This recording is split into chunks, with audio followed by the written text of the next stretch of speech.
Alhamdulillahi Rabbil Alamin. Wassalatu wassalamu ala al-mab'uthi rahmatan lil alamin, Nabiyyina wa habibina wa qudwatina Muhammad ibn Abdullah wa ala alihi wa sahbihi wa man sar ala nahjihi wa ihtada bihadihi wa istanna bisunnati ila yaumiddin. Amma ba'd.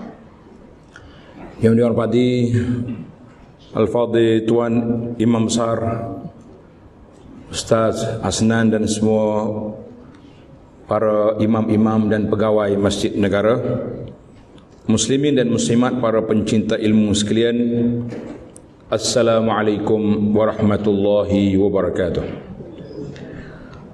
Alhamdulillah, pada pagi yang ceria ini insya-Allah Sabtu 14 Zulqa'dah 1444 bersama dengan 3 bulan Jun 2023, kita kembali bersama di Masjid Negara ini untuk meneruskan agenda ataupun kelas pengajian yang dianjurkan oleh pihak masjid yang sentiasa makmur dengan majlis-majlis ilmu. Alhamdulillah.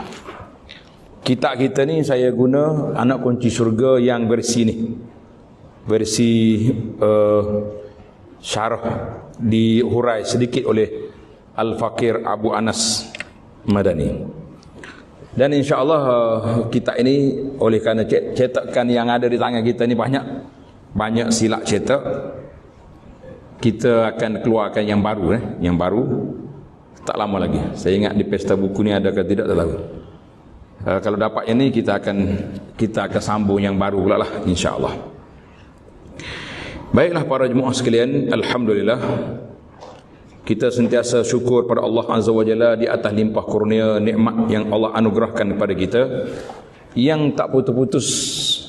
Allah Taala sebut dalam Quran, wa in ta'uddu ni'matallahi la tuhsuha. Kalau kamu hitung nikmat Allah tidak akan terhitung. Tetapi tetap kita kena menghitungnya. Kalau kita tak hitung, langsung kita tak terfikir tentang nikmat Allah Azza wa Jalla. Para jemaah sekalian, kita jangan nampak bila sebut nikmat, kita nampak kita kaya, kita hebat, kita ni, oh aku dapat nikmat yang besar sekarang ni sebab saya sudah kaya.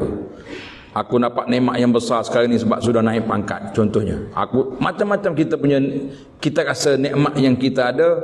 Maka para jemaah sekalian, eloklah kita cuba untuk memahami makna nikmat dan juga makna musibah. Jadi para pelajar, seperti biasalah kita punya majlis ilmu kita ni, setiap pelajar kena usahakan untuk dapat mencatat ilmu ataupun maklumat yang disampaikan. Yang pertama, kita nak memahami konsep nikmat. Bila kata-kata kita dapat nikmat, apa maksud dapat nikmat? Dapat nikmat itu maksudnya bila kita dapat yang Allah Ta'ala beri kepada kita: kesihatan, nikmat; kesenangan, nikmat; dapat beribadat, besar nikmat. Berapa ramai orang yang sihat walafiat, tapi mereka tak mampu nak melangkah ke masjid. Berapa ramai orang yang sihat boleh bercakap daripada pagi sampai malam, tapi mereka tak mampu nak berzikir. Semua buku dia boleh baca, muka buku boleh baca, buku betul boleh baca, tapi dia tak boleh baca Quran. Kita kata ini di antara nikmat yang Allah Ta'ala tarik. Sama juga bila kata musibah. Bila orang sebut tentang musibah, kita fikir apa musibah? Mesti kita kata musibah itu iaitulah segala perkara yang tak baik. Tapi kalau kita tak dapat ibadat, bukankah itu tidak musibah? Musibah. Kita kalau kehilangan dunia ni bila kita hilang, habis takat tu je. Tapi kalau kita hilang nikmat, peluang untuk berberkah ke akhirat, kita akan kehilangan peluang untuk naik pangkat, hilang kedudukan kita di sisi Allah, hilang nikmat yang abadi di akhirat esok. Allah merupakan satu kehilangan yang kita akan menyesal sepanjang-panjangnya. Tak ada tempoh. Sebab tengok orang lain, sahabat-sahabat lain, Masya Allah, orang yang satu level dengan kita, satu keluarga dengan kita, tapi dia duduk dalam syurga yang peringkat tinggi. Kita duduk di syurga juga, tapi peringkat bawah. Itu pun nikmat, dapat masuk syurga. Bagaimana dengan orang lain yang tak masuk syurga? Kita kata lagi teruk, lagi dahsyat para jemaah sekalian. Maka dengan itu marilah kita sentiasa bersyukur pada Allah Azza wa Jalla di atas nikmat dan anugerah yang Allah Ta'ala berikan kepada kita ini. Maka di antara nikmat itu kita kena syukur pada Allah Azza wa Jalla. Sebagaimana kata di para ulama, syukur itu dua perkara yang kita dapat. Yang pertama, dia akan menjaga nikmat yang sedia ada. Tanda ni, dengan kita bersyukur, mana kita dapat menjaga nikmat yang sedia ada, dan syukur akan menarik nikmat yang belum datang. Nikmat yang belum ada lagi, Allah Ta'ala akan anugerahkan kepada kita dengan sebab apa? Dengan sebab kita bersyukur kepada Allah Azza wa Jalla. Baiklah para jemaah sekalian, kita kembali kepada tajuk perbincangan kita pada hari ini. Alhamdulillah, di muka surat 206. Bagi pelajar yang ada kitab ini, muka surat 206. Tajuk kita salat Jumaat. Salatul Jumaah. Bahasa Arab kata salatul Jumaah. Kita sebut bahasa Melayu mim baris mati kan, Jumaat. Betul? Yang betulnya baris depan. Ingat tak kita baca dalam surah Al-Jumu'ah, iza nudiya lis-salati mi yaumil jumu'ah. Mi bagi mati ke bagi depan? Bagi depan. Tapi dia jadi Melayu hari Jumaat. Hari Jumaat. Jumu'ah. Itu Arab. Tak jadi masalah. Asalkan kita tahu hari apa sudah. Yang tak tahu je, hari pun tak tahu, masa pun tak tahu, kita kata ini yang kita bimbang hari ini para jemaah sekalian. Alhamdulillah. Baik, tengok muka surat 206, tajuk dia solat Jumu'ah ataupun Jumaat. Solat Jumaat, satu solat yang Allah Ta'ala khas anugerah besar kepada umat Muhammad sallallahu alaihi wasallam. Solat Jumaat adalah fardu ain ke atas setiap orang Islam lelaki, tulis itu, kena tambah lagi. Yang Islam lelaki yang berakal, baligh dan merdeka. Berapa syarat? Dia panggil fardu ain, itu maknanya orang ni wajib. Sekarang ni kita boleh beza di antara fardu ain dengan fardu kifayah. Apa beza fardu ain dengan fardu kifayah? Maknanya fardu ain setiap orang kena buat. Setiap orang, individu kena buat. Fardu kifayah sebahagian buat, yang lain tak berdosa. Itu fardu kifayah. Macam solat jenazah. Solat jenazah itu fardu ain ke fardu kifayah? Fardu kifayah. Mana kalau ada beberapa orang solat jenazah, satu kampung tu tak dosa lagi. Afdal, itu masalah lain. Masalah lain mana afdal ni, kita nak orang solat jenazah ni paling kurangnya 40 orang. Nah, itu afdal. Kalau kita pula nak buat 3 saf, itu lagi afdal. Tapi itu istilah. Maka solat Jumaat adalah fardu ain ke atas setiap orang lelaki, tambah lelaki. Kalimah lelaki itu kena tambah. Nanti orang perempuan terkejut pula hari ni. Kami tak pergi solat Jumaat lama dah ni.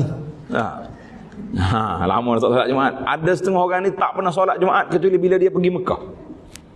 Dia pergi Mekah, dia solat Jumaat. Itu pun dia pening. Lepas solat Jumaat balik tanya ustaz pula, saya ni kena solat Zuhur pula ke? Kata-kata tidak.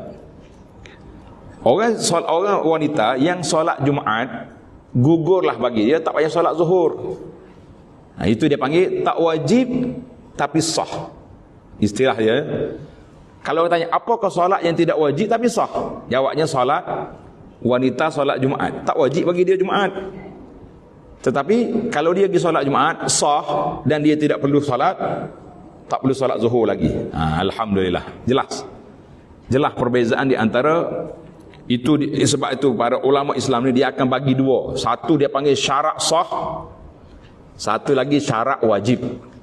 Yang ni dia panggil syarat sah. Syarat wajib. Syarat wajib.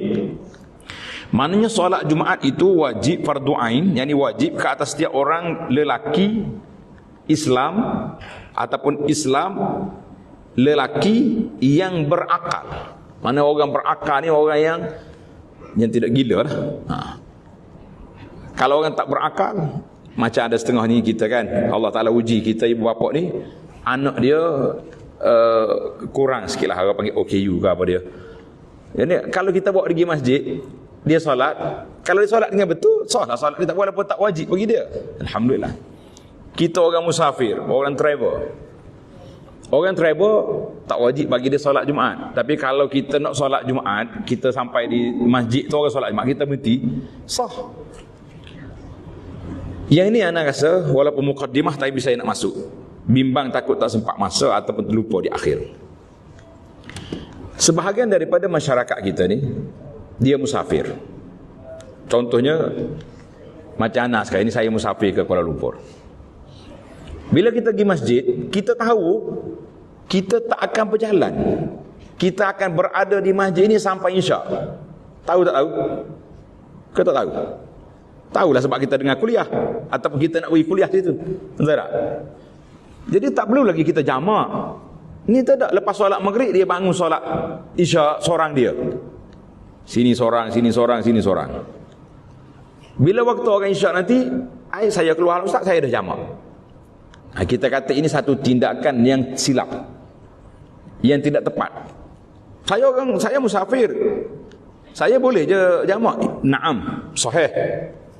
Tetapi kita tak nak ke mana. Yang pertama, awak solat Isyak seorang. Rugi tak rugi pahala jemaah? Rugi. Yang kedua, harmoni ke suasana. Orang lain bangun nak solat, kita bangun keluar duduk di bawah di tangga masjid. Harmoni? Tak harmoni. Jadi nasihat kita, kalau andai kata tuan yang bermusafir ni selepas solat maghrib tadi dah jamak dengan Isyak, sebab takut nanti mungkin kawan kata kita kena berangkat cepat, tak boleh habis kuliah, kita nak pergi dah, flight kita nak terbang ke ataupun rombongan kita nak berangkat, maka bolehlah kita solat. Tetapi bila masuk azan Isyak, kita masih lagi berada di masjid, solatlah Isyak bersama dengan jemaah. Sallu ma'a al-musallin, solatlah kamu bersama dengan orang yang solat. Oi, ada ke berlaku macam ni di tempat Nabi, waktu Nabi? Naam. Tuan-tuan boleh tengok satu dalam buku yang saya tulis, nama dia Makkah Al-Mukarramah, Kelebihan dan Sejarah. Dah ada buku ni. Kalau tak ada lagi, mari kita pergi pesta buku lepas ni. Nah, lepas ni kita pergi berkampung di pesta buku sampai petang, insya-Allah. Bolehlah kita tengok ambil buku. Dalam saya cerita satu peristiwa Nabi berada di Mina. Nabi berada di Mina. Siapa dia ingat apa nama masjid yang besar di Mina? Apa nama masjid? Masjid di Mina, Masjid Mina. Nama apa? Dia kata saya lupa dah, pergi dah haji lama sangat dah. Yang bagi pergi haji mana? Yang pergi umrah mana? Masjid Khaif. Alhamdulillah. Siapa dia ada kat belakang tu, bagi hadiah. Masjid nama dia Masjid Khaif. Zaman Nabi bukanlah besar tu, tapi masjid tu ada. Maka Nabi SAW salat subuh, dia tengok ada dua orang tak salat kat belakang. Dua orang kat belakang tak salat. Maka Nabi panggil dia. Tahan sini. Baginda Nabi SAW bertanya, Kenapa kamu tak salat? Tengok, Nabi ajar kepada kita, jangan kritik belakang. Jangan buat spekulasi, buat alasan sendiri. Kalau ada benda tak betul, tanya. Dia panggil tabayun. Nabi panggil dia. Kenapa kamu tak salat? Sahabat ni tak jawab, ya Rasulullah sallallahu alaihi wasallam, sallaina fi rihalina. Kami dah salat tadi di kemah kami. Maka Nabi tegur, Nabi kata, jangan buat macam ni. Kalau kamu solat, kamu datang pula di tempat orang yang solat berjamaah ramai-ramai ni, kamu kena solat bersama dengan orang tu. Ini di antara teguran saya kepada ahli-ahli jemaah kita yang musafir pergi ke masjid seorang-seorang Isya, lepas orang azan Isya dia keluar duduk di kaki lima masjid, dia tak balik lagi sebab lepas solat Isya ada jamuan biasanya kalau ceramah perdana, dia tunggu lagi. Jadi solat Isyanya tidak, kita mengatakan satu rugi solat jemaah, yang kedua kita dari sudut etika ada orang panggil tidak tepat sebab orang duduk solat kita duduk bercakap dekat belakang. Itu nasihat saya kepada ahli-ahli musafir yang solat bersama dengan orang di masjid. Kalau kita jamak adapun dengan Isya, solatlah di solat Isya ma'al jamaah. Jelas ni? Alhamdulillah. Kalau tak jelas boleh tanya. Pelajaran kita ni kita tak nak lari-lari, laju-laju sampai tak faham. Kita nak suruh semuanya faham. Kalau ustaz juga tak faham, kita akan tangguh untuk mencari kefahaman. Kita jawab pada bulan yang berikutnya, insya-Allah. Mari kita tengok. Maknanya solat Jumaat ini fardu ain, maknanya wajib ke atas setiap individu muslim laki-laki yang berakal, yang baligh. Maknanya kalau kita bawa kanak-kanak, anak-anak kita yang tak baligh pergi masjid, boleh tak boleh? Boleh. Kalau dia solat Jumaat sah ke tidak? Sah. Kalau bawa isteri solat Jumaat sah ke tidak? Walaupun tidak wajib, tapi solatnya sah dan gugurlah bagi dia salatul zuhri. Solat zuhur gugur. Kita kata alhamdulillah. Jadi para jemaah sekalian, pergi Mekah pergi mana, tak usah duduk pening-pening lah. Di masjid negara saya tanya dulu. Ada solat Jumaat sini? Ni ketua kluster muslimat. Ada. Belum perempuan boleh solat Jumaat? Soalan saya, perempuan solat Jumaat di sini? Dia pun tak aja mari kok. Solat tidak dibenarkan untuk laki-laki saja. Pergi masjid kat pondok saya boleh solat Jumaat. InsyaAllah. Ada ya 2-3 masjid dibenarkan wanita solat Jumaat. Contohnya masjid dia besar, tak penuh, boleh. Kita kata alhamdulillah. Baiklah. Baligh dan merdeka. Merdeka ni mana orang hamba, laki-laki tak wajib Jumaat. Tapi kalau dia pergi solat Jumaat sah. Manakah dalil solat Jumaat ni? Manakah dalil firmanullah Ta'ala dalam surah Al-Jumu'ah ayat yang ke-9, idza nudiya lis-salati min yaumil jumu'ah fas'au ila zikrillah. Apabila kamu diseru azan, yakni bang, untuk mengerjakan solat pada hari Jumaat, maka segeralah kamu pergi ke masjid untuk mengingati Allah dengan mengerjakan salatul Jumaat. Jadi ayat ni perintah, panjang perbahasan dalam ayat ini. Dia kata sekiranya berlaku sudah diazankan azan yang kedua. Azan yang kedua ni maknanya kita untuk tempat kita ni dua azan Jumaat. Jadi kalau masuk azan yang kedua, orang tu masih berjual beli lagi, maka timbul persoalan fiqh di situ besar. Sah ke tak sah jual beli dia tu? Bukan sakat haram tak haram, sah ke tidak? Ada setengah kata sah tapi haram. Sebab Allah dah perintahkan bila diazankan solat Jumaat, fas'au ila zikrillah, semua kena pergi solat Jumaat. Untuk laki-laki lah. Dia ambil timbul lagi timbul perempuan. Dia kata kami orang perempuan tak wajib Jumaat. Boleh tak kalau kita berjual, ni penjual yang wanita ni, bolehkah kalau kami menjual? Kata awak jangan jual laki-laki ya. Jual kepada sama-sama perempuan. Panjanglah pula perbahasan. Yang tu kita tangguh dalam bab lain. Baik para jemaah sekalian, kita berpindah kepada perbincangan seterusnya. Syarat sah. Tadi syarat wajib. Tulis itu. Itu tadi syarat wajib Jumaat. Sekarang kita berpindah kepada syarat sah Jumaat. Syarat sah Jumaat. Syarat sah Jumaat adalah didirikan dalam waktu solat zuhur. Waktu solat zuhur. Maknanya sebelum solat zuhur tak boleh. Azan boleh. Azan yang pertama, contohnya zaman Sayyidina Uthman radhiyallahu anhu, dia tengok orang dah mula sibuk dengan jual beli, maka Uthman mengarahkan orang Bilal zaman dia pergi azan di pasar Madinah. Kalau siapa dia pergi Madinah sekarang, di mana ke pasar Madinah zaman Nabi dengan zaman sahabat? Dekat mana? Sebelah Babus Salam ada pagar masjid kan? Luar pagar tu dia panggil Suqul Manahah. Suq Al-Manah, itu pasar Madinah. Sekarang ni pun Arab Saudi dia buat atap, dia buat gerai-gerai macam bazar gitu, nak menandakan tempat asal dia, tempat asal Madinah. Alhamdulillah. Dan di sebelah kawasan itu juga dia panggil tempat sahabat-sahabat berlomba kuda perang, dibuat latihan kat situ. Itu dia panggil dari sudut lokasi. Maka Osman suruh orang pergi azan di sana supaya orang di pasar tutup kedai, semua mari masjid.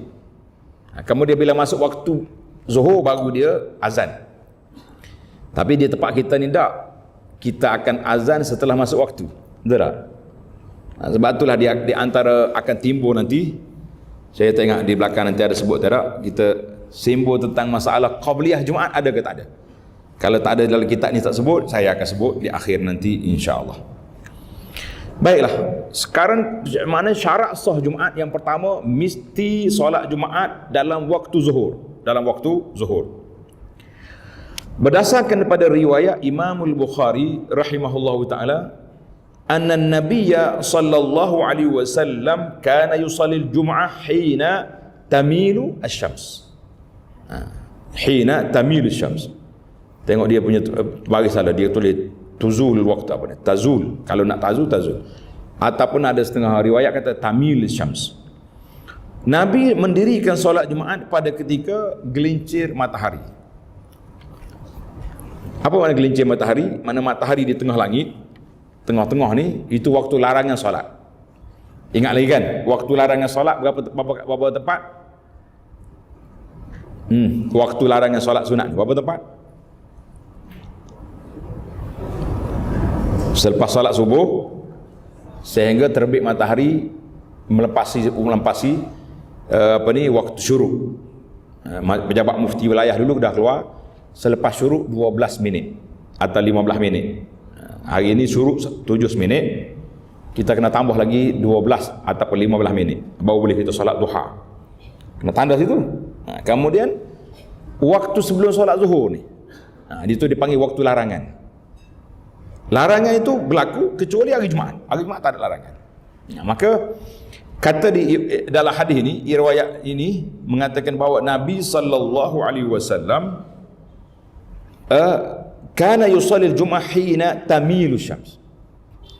Tengok saya tulis dalam nota nombor 7 tu. Dikata kalimah tazul al-waqtu tidak ditemui. Dalam hadis Bukhari dengan makna tamilu syams. Patut kita tukar ya tak? Sebab dia Tuan Syekh kata riwayat Bukhari, riwayat ini kita kena kembali kepada lafaz asal.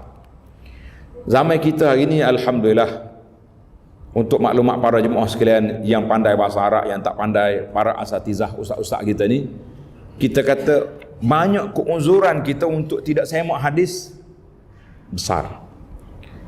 Kalau dulu nak dapat satu hadis payah, waktu mula-mula anak duk belajar di kuliah dulu, masa tu tak ada lagi ni aplikasi maktabah syamilah dia panggil, tak ada lagi. Yang adanya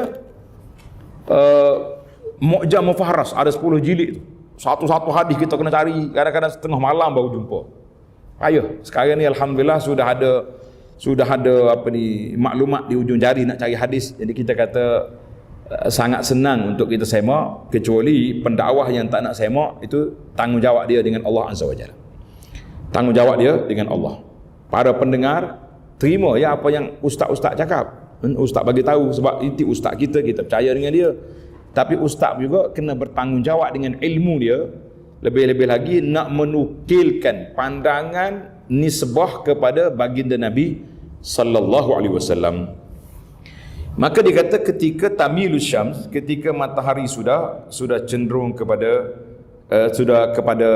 barat, mana nak jatuh dah. Maknanya daripada tengah langit masuk waktu zuhur. Itu dia panggil zawalus syamsi. Zawalus syamsi maknanya sudah nak masuk waktu zuhur. Dan dalam hadis Nabi sallallahu alaihi wasallam, Nabi kata sallu kama raaitumuni usalli. Solatlah kamu sebagaimana kamu tengok aku solat. Maka Nabi kita solat Jumaat bila? Setelah masuk waktu zuhur. Maka dengan itu terputuslah maklumat bahawa solat Jumaat itu mesti setelah masuknya waktu zuhur. Tak boleh belum pada itu. Syarat yang kedua, tulis nombor 2 situ. Letak nombor 2, disyaratkan tu letak nombor 2. Disyaratkan mendirikan solat Jumaat itu berdekatan kawasan pemukiman yang ramai. Dia panggil mukim. Kita nak solat Jumaat mesti dalam kampung, dalam taman, dalam qaryah, mukim. Walaupun di tanah lapang, mana kita ambil tanah lapang ni tak ada masjid, kita pacok kemah itu, kita kata inilah tempat Jumaat kita. Jadilah. Ini kerana solat Jumaat tidak dilakukan ketika zaman Nabi sallallahu alaihi wasallam dan pada zaman sekalian khulafa ar-rasyidin, 4 imam, melainkan pada tempat yang tetap. Dia kata tempat penempatan penduduk. Maknanya kalau kita pergi travel, kita pergi tengah padang pasir, masuk waktu Jumaat ni, kita pun solat Jumaat itu jadi tak jadi. Jadi mengikut dalam kaedah kita ni kata tidak jadi, sebab bukan tempat mukim di situ, bukan tempat mukim. Saya tak bukalah pandangan lain, ada je mazhab lain yang membenarkan, yang penting bilangan kita cukup. Tapi kita nak ambil mengikut dalam kita di sini, di Malaysia ini, semua tempat-tempat yang nak solat Jumaat mesti mendapat kelulusan daripada pihak penguasa agama di tempat masing-masing. Dia kena dapat kelulusan lah. Kalau kita di luar wilayah ni, diluluskan oleh pejabat mufti wilayah. Di negeri-negeri, pejabat mufti yang akan luluskan.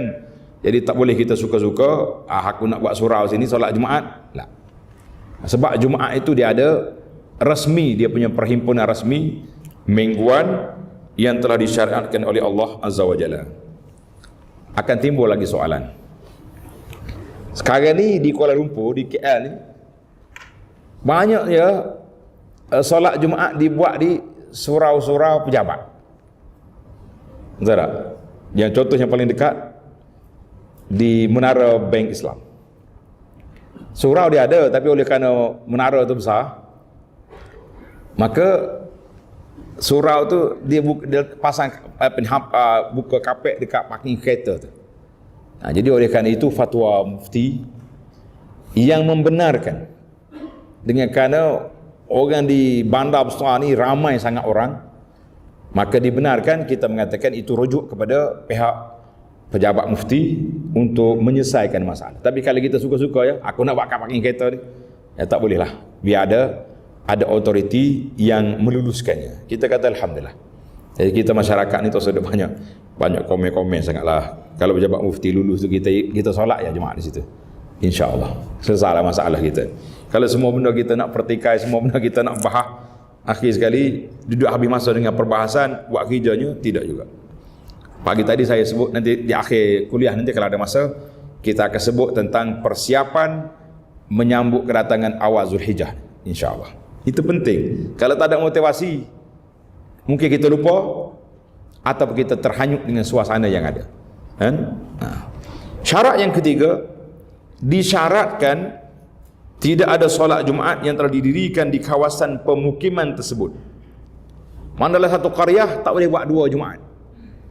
2 solat Jumaat tidak boleh. Dan juga tidak ada 2 solat Jumaat yang dilakukan serentak dalam kawasan pemukiman yang sama. Maknanya sini taman ni buat Jumaat, sini buat Jumaat juga. Itu tidak boleh 2 Jumaat dalam satu tempat. 2 Jumaat dalam satu tempat tidak dibenarkan. Baru ni musim Covid melanda. Surau-surau terpaksa kena buka baru untuk solat Jumaat. Berlaku tak? Sebab penjarakan. Kalau tidak orang tak ada solat Jumaat. Itu kata dia panggil kembali kepada maslahah yang dilihat oleh pihak mufti, pejabat agama tengok. Kemudian bila habis Covid, banyak surau-surau terpaksa ditarik balik kebenaran. Itu kita kata itu maslahah lah. Bila berlaku Covid. Tapi kalau kita nak hari tak ada wabak, hari tak ada apa-apa yang berlaku, tiba-tiba kita sibuk nak buat Jumaat juga satu lagi, tidak dibenarkan. Allah. Baru ni saya pergi ke sebuah universiti besar, masjid pusat Islam dia besar, tapi orang yang buat plan tu dia tak tahu, dia tak pergi tengok tapak sebelah pagar universiti ada dah masjid qaryah. Jadi tidak dibenarkan, pihak agama tak benarkan buat solat Jumaat di situ. Jadi pelajar-pelajar kena keluar pagar pergi solat di kampung. Kita kata itulah ahli-ahli desain ataupun orang pereka-pereka nak letak masjid ni kalau boleh pergi di tapak tengok. Universiti luar berapa ekar dia punya, berapa hektar dia punya kawasan. Mana kalau kita buat ujung pagar sana boleh je. Tapi ujung pagar ni rapat dengan qaryah lain. Jadi tak boleh buat. Jadi susahlah kalau kita adakan dalam Universiti Pusat Islam tu ada solat Jumaat itu lebih senang pelajar-pelajar nak pergi solat dan orang panggil banyak aktiviti. Hari Jumaat ni banyak aktiviti sebenarnya. Kita boleh buat program. Alhamdulillah. Jadi setiap orang tu tengok tempat dia masing-masing. Syarat yang keempat, disyaratkan solat Jumaat itu secara berjamaah. Secara berjamaah. Kerana pada zaman Nabi sallallahu alaihi wasallam dan para khalifah, solat Jumaat hanya didirikan secara berjamaah. Tak boleh solat Jumaat seorang-seorang, tak boleh. Berapakah bilangan? Ini satu. Syarat yang keempat ni mesti berjamaah. Mesti berjamaah. Kita kembali kepada syarat yang kelima. Tulis nombor 5. Disyaratkan bilangan jemaah untuk mendirikan solat Jumaat itu 40 orang atau lebih. Untuk beri 40 orang atau lebih. Tulis sajalah. Ini masalah berlakunya khilaf panjang dalam fiqh Islam. Ini berdasarkan riwayat daripada Ibnu Mas'ud yang direkodkan, dia dikeluar oleh Imamul Baihaqi rahimahullahu taala. Dia kata annahu Rasulullah sallallahu alaihi wasallam annahu sallallahu alaihi wasallam jama'a bil Madinah wa kanu 40 rajulan. Nabi salat Jumaat di Madinah dan bilangan mereka itu adalah 40 orang. 40 orang. 40 orang dia kata ni. Ini daripada kata-kata Ibnu Mas'ud. Adakah? Tapi dari sudut perkataan atau sabda Nabi sallallahu alaihi wasallam, tak ada Nabi beritahu solat Jumaat itu mesti 40 orang. Tak ada. Maka dia jadi khilaf. Untuk para pelajar saya buka pemikiran lah, orang panggil buka minda.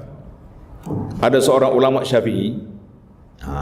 Ulama Syafi'i nama dia Jalaluddin As-Suyuti ataupun terkenal dengan nama Imam As-Suyuti. Imam Suyuti ni rahimahullah taala dia ada dua kitab kecil lah kitab.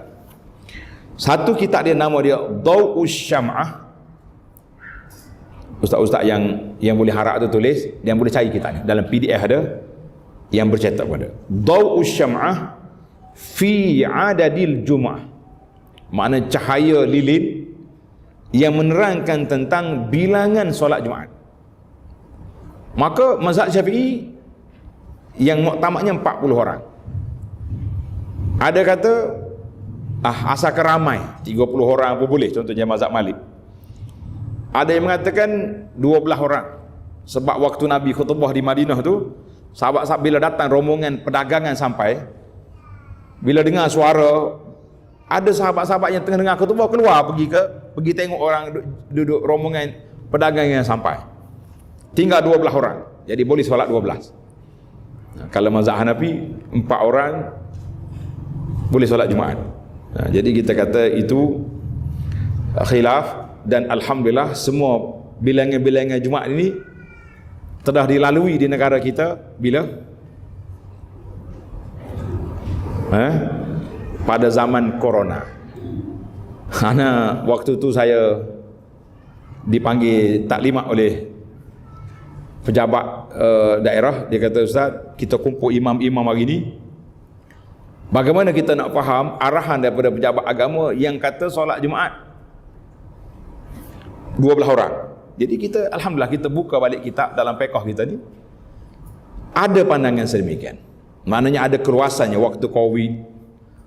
Mungkin orang-orang yang duduk di pendalaman, yang bekerja di pendalaman, di tempat orang asli ke, tempat orang-orang lain yang kerja ustaz di sana. Maknanya kalau kita nak kumpul 40 orang Islam, tak ada. Ada bertahun-tahun ustaz, cikgu untuk pendalaman ni tak solat Jumaat sebab tak cukup 40 orang. Maka ketika itu kita boleh mohon dengan pejabat agama supaya membuat semakan dan membenarkan orang-orang yang terdesak ini solat Jumaat. Kalau kita ada bajet pula lepas solat Jumaat kita buat jamuan pula. Orang-orang asli orang ni mari ni minggu ni boleh makan semua orang. Minggu depan nak makan kena masuk Islam contohnya. Lama-lama saya rasa cukup 40 orang. Tapi kalau kita blok tak boleh nak solat dah. Jumaat masjid tak buka hari Jumaat, solat Zuhur je. Jadi sampai bila pun kita tidak akan terlaksana, bilangan tu tak akan sampai bila-bila. Jadi alhamdulillah itu dia panggil siasah syar'iyah. Dalam bahasa kita dia panggil siasah syar'iyah. Kebijaksanaan politik pentadbiran adalah Islam. Jadi pihak penguasa kena tengoklah apa maslahah yang boleh diambil dan boleh diperbincangkan. Jadi tapi masya-Allah lah. Pada waktu tu macam-macam teori konspirasi timbul. Ada kata ini semua ni teori Yahudi lah. Macam-macam lah. Itu cakap layan orang letih sampai bila pun tak akan habis. Jadi Imam Suyuti ada 2 kitab. Satu nama dia Daw'us Syam'ah fi Adadil Jum'ah. Maknanya cahaya lilin yang menerangkan tentang bilangan solat Jumaat. Berapa orang. Dia bahas panjang. Dan dia sendiri Suyuti mazhab Syafi'i. Tapi dia pilih pandangan tak syarat 40. Ada kelonggaran situ, wallahu a'lam. Sebuah lagi kitab Suyuti, nama dia, tulis kitab ni. Nama dia Nurul Lum'ah. Nurul Lum'ah fi Khasaisil Jum'ah. Nurul Lum'ah maknanya cahaya yang berkilau. Suyuti ni dia punya nama-nama kitab dia lebih agak seni lah. Seni dia, kesenian dia tu. Nurul Lum'ah fi Khasaisil Jum'ah, cahaya yang berkilau yang menyatakan ciri-ciri keistimewaan hari Jumaat. Ada 100 keistimewaan. Nak baca ke nak dengar? Kalau nak baca, kitab ni pergi cari di pesta buku. Cari 100 kelebihan hari Jumaat. Saya tak pasti bahasa Melayu, bahasa Malaysia ada ke tidak. Kalau bahasa Indonesia ada. Kita dengan Indonesia ni tak masalah banyak sebenarnya. Dah, buang je bisa, boleh makan dah. Dia ada bisa ya, dia bisa dia boleh. Kita punya bisa tak boleh. Nah, orang Kelantan kata bisa ni, mana tak boleh makan. Bahaya. Ataupun orang tu sendiri, bisa dia ni, mana bijak. Ada juga. Mana bisa ni, banyak dia punya makna. Bisa. Bisa dia ni, bisa tak boleh makan. Jangan. Kalau nak dengar, tuan-tuan buka dalam YouTube. Abu Anas, anak baca kitab ni waktu PKP dulu. Setiap malam Jumaat kita baca. Beberapa siri, nak sampai 100 kelebihan Jumaat tu penatlah. Sebab Suyuti dia nak cukupkan 100, dia kumpul semua hadis yang ada. Hadis sahih pun masuk, hadis dhaif pun masuk, hadis yang tak sahih, tak dhaif pun, teruk lagi pun dibawa juga sebab dia nak cukupkan 100 kelebihan. Wallahu a'lam. Sebab itulah orang nak baca ni kena ada kacamata lah. Kan, kacamata ilmu hadis sikit. Kita semok tengok, tuan-tuan boleh tengok dalam YouTube, cari halaqah Abu Anas, cari kelebihan, keistimewaan hari Jumaat. Ada beberapa siri kuliah yang saya sampaikan. Alhamdulillah. Mudah-mudahan ada manfaat. Baik, Nabi sallallahu alaihi wasallam dikata pernah solat dengan 40 orang laki-laki, dan Nabi sebut sallu kama raaitumuni usalli. Solatlah kamu seperti kamu tengok aku solat. Tapi kalau kita nak mutlakkan solat ada 40 orang agak sukar, sebab mazhab lain juga ada pandangan sendiri dan tidak ada nas yang jelas. Nabi kata mesti 40. Wallahu alam. Mudah-mudahan keluasan fiqh ini sebagaimana kata Al-Khalifatul Zahid, khalifah yang zuhud. Siapa dia khalifah zuhud ni? Iaitulah Umar bin Abdul Aziz rahimahullahu taala. Kenapa Umar bin Abdul Aziz terkenal dengan nama Khalifatul Zahid, khalifah yang zuhud? Sebab apa? Siapa dia boleh jawab? Dia bijak. Nah. Nak kata apa lagi? Kenapa khalifah? Adakah khalifah lain tak zuhud? Sayyidina Abu Bakar tak zuhud? Rasul Az-Zahidin, ketua yang zuhud Abu Bakar ba'da Nabi sallallahu alaihi wasallam. Pernah Abu Bakar keluar berjalan di tepi pinggir Madinah. Jalan-jalan jumpa Sayyidina Umar. Umar ada juga. Jalan lagi jumpa dengan Nabi sallallahu alaihi wasallam. Nabi tanya, apa yang menyebabkan kamu berdua keluar pada waktu ni? Keluar daripada rumah waktu ni? Apa yang menyebabkan kamu berdua keluar? Kata Sayyidina Umar, dia direct ya, dia kata, lapar Rasulullah, tak ada makanan. Kita keluar nak cari-cari kok ada makanan. Sama ada kita makan boleh balik keluarga. Jadi rupanya sepakat Nabi SAW, Sayyidina Abu Bakar, Umar, tiga-tiganya tak ada makanan, dia orang ni keluar. Nabi kata tak apa, mari kita pergi rumah sahabat yang ada pokok tamar yang sedang berbuah. Nabi pergi. Abu Tayhan nama dia, sahabatnya. Menarik cerita-cerita ni. Kau tak menarik? Nak dengar kata tak? Ni kata habis Pak Jemaah ni. Dulu kita ada masa ekstra, sekarang ni tak ada dah. Habis tu tukar ustaz, tak apalah. Dah sebut cerita, saya pun seronok nak cerita sebab para pelajar ni lain daripada kita nak ambil hukum, kita juga nak ambil ibrah, pengajaran. Maka Nabi kita pergi sallallahu alaihi wasallam, sahabat ni tak ada di rumah, dia pergi ambil air. Dia orang Madinah ni kena ambil air di perigi, telaga, pergi ambil balik. Isteri dia hampar, letak dia punya hamparan, dia kata duduk. Bila sahabat ni balik, terkejut dia tengok, ya Rasulullah sallallahu alaihi wasallam ada. Maka Nabi sallallahu alaihi wasallam dia pun terus pergi ambil buah tamar yang sedang masak. Satu tamar ni orang guna tandan ke tangkai? Mana ahli-ahli kebun ni? Satu tandan. Kalau kelapa tandan kan? Kalau tamar tangkai. Tandan juga. Tanda-tanda lah. Saya nak sebut takut ada cikgu BM sini marah kita pula. Ni ramai ni cikgu-cikgu. Ambil, dia bawa ini. Nabi kita makan. Kemudian dia nak pergi ambil kambing dia, nak sembelih kambing, nak jamu Rasulullah sallallahu alaihi wasallam. Nabi kata, pergi cari kambing. Jangan ambil kambing yang gemuk-gemuk yang ada susu tu, kambing biasa-biasa ya. Nabi kita nasihat. Jadi kita kan pergi rumah orang pun itulah ada. Saya nak pergi melawat ziarah rumah awak ni, tapi janganlah susah-susah buat apa ni menu-menu yang payah-payah, buat yang sedap-sedap cukup lah kan. Nabi kata jangan ambil kambing-kambing yang sedang menyusu, yang ada susu itu untuk diguna pakai lama, ambil yang biasa-biasa. Sallallahu alaihi wasallam. Kemudian Nabi kita sudah makan, tengok Rasulullah sallallahu alaihi wasallam bila sudah makan, Nabi kata apa yang kita makan hari ni kita akan dipersoalkan oleh Allah Azza wa Jalla sama ada kita syukur atau tidak. Subhanallah. Zuhud, tapi kenapa orang tak panggil Abu Bakar khalifah yang zuhud, Umar zuhud lah. Bila sampai ke Umar Abdul Aziz, dikenali dengan nama Al-Khalifatuz Zahid. Lish? Kenapa? Sebab Umar ni waktu dia muda, mewah hidup dia. Mewah. Waktu dia muda, mewah. Dia bercita-cita nak kahwin dengan anak khalifah. Akhirnya dikahwinkan, dapat isteri dia anak khalifah. Dia nak jadi Gubernur Madinah masa tu. Dia lantik jadi Gubernur Madinah pada tahun 89 sehingga 90 Hijri. Zaman dia lah diruntuhkan hujurat, bilik-bilik isteri Nabi diruntuh masuk dalam masjid. Zaman dia jadi Gubernur, bukan kehendak dia, kehendak khalifah. Jadi Gubernur dia tak dilawan khalifah. Masih lagi mewah. Tapi bila dia sudah jadi khalifah, dia tinggalkan dunia, dia jadi zahid. Orang terkejut, patut lagi mewah lah ya. Kita dah ada jadi khalifah, dah jadi ketua negara, patut lagi mewah lah hidup. Umar bertukar menjadi khalifah yang zahid, yang zuhud. Orang pergi tanya dia, ya Umar, wahai khalifah, kenapa bertukar watak? Dia kata, an-nafsu tawaqah. Nafsu kita ni dia tak akan puas sehingga sampai lebih tinggi. Waktu aku muda, aku nak anak khalifah, dapat. Waktu aku semangat nak jawatan, aku dapat gubernur, dapat.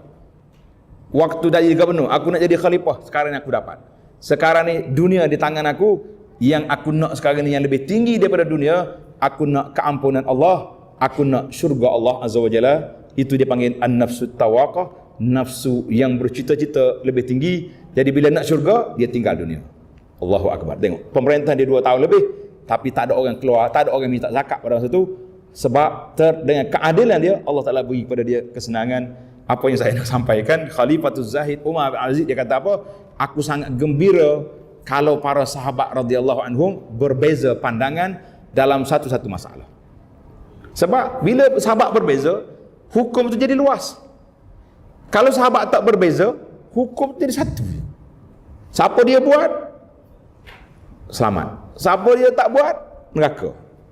Tapi kalau benda tu khilaf, buat, ada pilihan. Kita kata ini fiqhu Umar bin Abdul Aziz Al-Khalifatuz Zahid. Kita sekarang ni agak-agak bila kita boleh jadi zuhud? Oh, nanti aku kaya. Setakat mana nak kaya? Siapa dia orang paling kaya dalam dunia hari ni? Sebut nama pun tak bagus juga kan? Siapa bila kita nak kaya? Jawab dia, tak akan kaya sampai bila-bila. Sebab tu Nabi kata, lau kana li bani adam wadiyani min zahabin labtagha salisan. Kalaulah hamba Allah Taala dia ada dua lembah bukit, lembah ni orang panggil lombong emas, dua, dia nak yang ketiga. Maknanya kita tak akan kenyang sampai bila-bila. Wala yamla'u fahibna adam illa turab. Anak Adam ni tak akan kenyang dengan dunia kecuali bila dia sumbat tanah dalam mulut, maksudnya sudah mati. Allahul musta'an. Baik, kita sambung cerita kita. Tamatlah dari sudut 6 syarat. Ada lagi syarat lain. Itu baru 5. Yang ke-6 syarat dia, disyaratkan untuk solat Jumaat ni dimulakan dengan 2 khutbah. Solat Jumaat dimula dengan apa? Dengan 2 khutbah. Khutbah dipanggil khutbah Jumaat. Al-Imam Al-Bukhari dan Muslim meriwayatkan daripada Sayyidina Abdullah bin Umar radhiyallahu anhuma, kana an-nabiy sallallahu alaihi wasallam yakhutubu khutbataini yajlisu bainahuma. Rasulullah sallallahu alaihi wasallam berkhutbah pada hari Jumaat 2 kali khutbah. Baginda duduk di antara kedua-dua khutbah itu. Maknanya syarat. Khutbah ni yang pertama kena berdiri, ada syarat dia. Kemudian nak pisahkan di antara 2 khutbah dengan apa? Dengan duduk. Karena itu khatib setelah tamat khutbah yang pertama, dia kena duduk sekejap untuk nak naik kepada khutbah yang kedua. Ini syarat dia, nanti kita bacalah satu-satu insya-Allah. Tapi kalau khatib tu uzur, sah ke tak sah? Kalau khatib uzur, dia duduk, sah atau tak sah? Tengok dalam perbahasan nanti insya-Allah. Baiklah. Itu 6 syarat. Boleh tak kalau kita tukar? Kita solat dulu baru khutbah, boleh? Maya dulu baru khutbah, macam hari raya. Hari raya khutbah dulu ke solat dulu? Solat dulu. Hari Jumaat khutbah dulu baru solat. Soalan saya, kenapa? Siapa nak jawab? Silakan. Ni kalau boleh jawab ni hadiah ada ni. Tanya penganjur ni, ada hadiah buku ada? Kita akan bagi hadiah. Apa beza? Kenapa hari raya mesti solat dulu baru khutbah? Kenapa hari Jumaat khutbah dulu baru solat? Fadal, kiri atau kanan? Kita lawan hari ni. Lawan jawapan. Selamat. Hadiah gitu. Hari raya, solat hari raya sunat ke wajib? Sunat. Manakala orang terlepas solat, dia boleh je solat seorang lepas tu. Betul tak? Baik. Dan tujuan perhimpunan hari raya nak jumpa dengan orang, nak bertemu, nak dengar nasihat. Maka sesuai dengan dia, kita solat dulu. Lepas solat kita dengar khutbah dan kita bersalam-salam lepas pada itu. Itu dia panggil hikmah hari raya, kenapa dibenarkan solat dulu baru khutbah. Maknanya tak ada masalah lah kalau awak tak sempat solat. Nanti lepas khutbah nanti awak boleh solat seorang. Tapi solat Jumaat boleh solat seorang? Tak. Maka oleh kerana Jumaat ni solat itu fardu, wajib, tak boleh solat seorang-seorang, maka kita khutbah dulu. Bagi khutbah dulu. Kalau yang sampai awal, alhamdulillah dia boleh dengar khutbah daripada awal sampai akhir. Kalau yang datang tengah-tengah boleh separuh. Yang datang kemudian pun dia sempat lagi solat Jumaat. Itu di antara rahsia kenapa Jumaat mesti solat dulu, khutbah dulu, kemudian solat. Untuk hari raya boleh solat dulu kemudian khutbah. Pernah nak seorang khalifah, saya tak sebut nama lah, khalifah ni Dia nak solat, dia nak khutbah dulu baru solat. Dia nak khutbah dulu baru solat, gaya. Seorang sahabat Nabi yang tegas, nama dia Abu Sa'id Al-Khudri radhiyallahu, dia duduk dekat mimbar. Dia tengok khalifah naik, dia pegang baju khalifah, dia tarik turun. Sahabat-sahabat Nabi ni tegas. Orang yang menerima tarbiyah daripada Nabi SAW tegas. Kita hari ni kalau bos besar naik nak khutbah dulu, beranikah kita pegawai nak tarik turun? Tak tahu, dah. Siapa awak mau larang saya? Dah. Tukar 24 jam ataupun dipecat dalam masa 2 jam, bukan 24 jam, pecat terus. Sahabat ni lah, dia kata turun, as-salah, solat dulu baru khutbah. Mana dia tegur, walaupun khalifah nak naik, dia tarik turun, dia kata solat dulu baru kita khutbah. Jadi khalifah kata, kalau aku solat dulu, waktu aku khutbah orang keluar, orang tak dengar. Itu bukan salah khutbah, salah awak. Orang tak dengar sebab awak tak betul. Pasal itulah kita pemimpin-pemimpin kena mendekati rakyat, biar rakyat tu sayang. Bila rakyat sayang, dia tak akan lari. Kalau rakyat nak lari, itu ada masalah dia dengan rakyat. Wallahu alam, jadi tak boleh. Maka di sini kita ada terdapat 5 rukun khutbah Jumaat. Ada 5 rukun. Yang pertama, memuji Allah Azza wa Jalla. Imam Muslim meriwayatkan bahawa kanat khutbatun Nabi sallallahu alaihi wasallam yaumal Jum'ati yahmadullah wa yusni alaih. Khutbah Nabi sallallahu alaihi wasallam pada hari Jumaat dimulai dengan puji Allah dan memuja Allah Azza wa Jalla. Jadi kita kena mudah ya nak puji Allah. Alhamdulillah, asyhadu an la ilaha illallah wa la syarika lah. Itu je pujian, tak payah, tidak perlu panjang. Macam tempat kita ni, kalau panjang-panjang pun orang tak faham juga. Kalau Arab, kalau panjang pun semuanya khutbah tu dipahami. Alhamdulillah. Itu maknanya Nabi SAW dia akan mula dengan apa? Dia akan mula dengan puji kepada Allah Azza wa Jalla. Syarat yang kedua ataupun rukun yang kedua, berselawat ke atas Nabi SAW. Jadi kita mula kita alhamdulillah, asyhadu an la ilaha illallah wa asyhadu anna Muhammadar Rasulullah. Allahumma salli ala Muhammadin wa ala ali Muhammad. 2. Syarat yang ketiga apa? Maka kerana khutbah merupakan suatu ibadah yang perlu menyebut nama Allah, maka ianya juga perlu menyebut nama Nabi sallallahu alaihi wasallam. Hal ini dikiaskan dengan ibadah azan dan solat. Azan kita mula dengan Allahu Akbar, asyhadu an la ilaha illallah, diikuti dengan wa asyhadu anna Muhammadar Rasulullah. Kemudian solat sama juga, dan juga kerana firman Allah Ta'ala dalam surah Al-Insyirah ayat 4, wa rafa'na laka zikrak. Allah kata, dan kami meninggikan bagimu sebutan namamu dengan mengurniakan pangkat Nabi dan berbagai kemuliaan. Allah Subhanahu Wa Ta'ala muliakan baginda Nabi sallallahu alaihi wasallam dengan menyebut nama dia. Bila azan, Allahu Akbar, asyhadu an la ilaha illallah, asyhadu anna Muhammadar Rasulullah. Dalam solat pun kita mesti berselawat ke atas Nabi sallallahu alaihi wasallam. Tak selawat tak jadi. Itu dia panggil kemuliaan yang Allah Taala telah anugerahkan kepada baginda Nabi sallallahu alaihi wasallam. Kita pun bila nak muliakan Nabi, selawat. Tak usah lagi buat benda yang Nabi tak suruh. Ini ramai jemaah kita ni, bila dia pergi Mekah dia puas. Dia umrah berapa kali dah. Umrah ke dia, umrah ke tok nenek dia. Akhirnya dia tanya, "Ustaz, saya nak umrah ke Nabi boleh?" Saya kata, saya tak jumpa Nabi. Nabi pesan orang suruh umrah ke dia. Nabi pesan suruh selawat. Selawat, Nabi suruh ikut ajaran dia. Itu. Di antara ajaran Nabi yang saya nampak sekarang ni yang tak begitu kemas, yang tak begitu kuat, 2 benda yang saya nampak longgar sangat-sangat. Yang pertama, isu solat Jumaat, solat berjamaah. Tak ramai orang solat di masjid sekarang. Yang kedua, masalah wanita tak jaga aurat. Jadi hari ni kita bagi risalah tentang aurat, dapat semua. Ada laki-laki kata, kenapa bagi aurat kepada kami? Sampai ada pakcik tak nak ambil. Tak payah kita pusat dengan lutut je aurat laki-laki. Saya kata, pakcik tak apalah pusat dengan lutut. Makcik tu, anak-anak perempuan kat rumah tu aurat dah tutup ke belum? Jadi kita kena tanggungjawab. Ada setengah orang dia baik, isteri pun 3 lapis dia punya kain telekong pakai. Tapi anak-anak dibiarkan. Ini tanggungjawab kita semua. Tanggungjawab kita semua.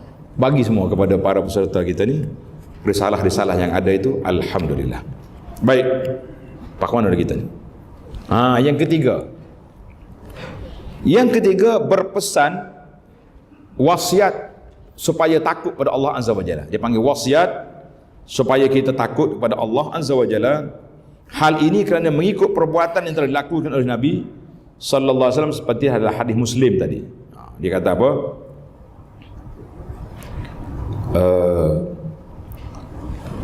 Maknanya pendek sangatlah kata bawah ni. Kerana itu dalam fiqh kita dia suruh sebut wasiat tu dengan bahasa Arab, ittaqullah. Ingat tak? Imam biasa dia akan sebut ittaqullah, kemudian baru diterjemah. Bertakwalah kita kepada Allah Azza wa Jalla.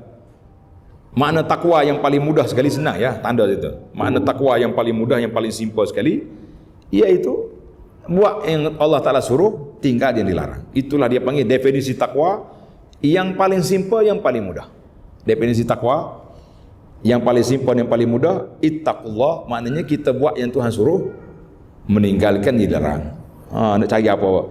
Yang kalau kita baca dalam kitab-kitab ahli-ahli ahlul qulub, ulama-ulama Ibn Tentang panjanglah, dia kata takwa ni macam orang berjalan di atas padang yang banyak duri.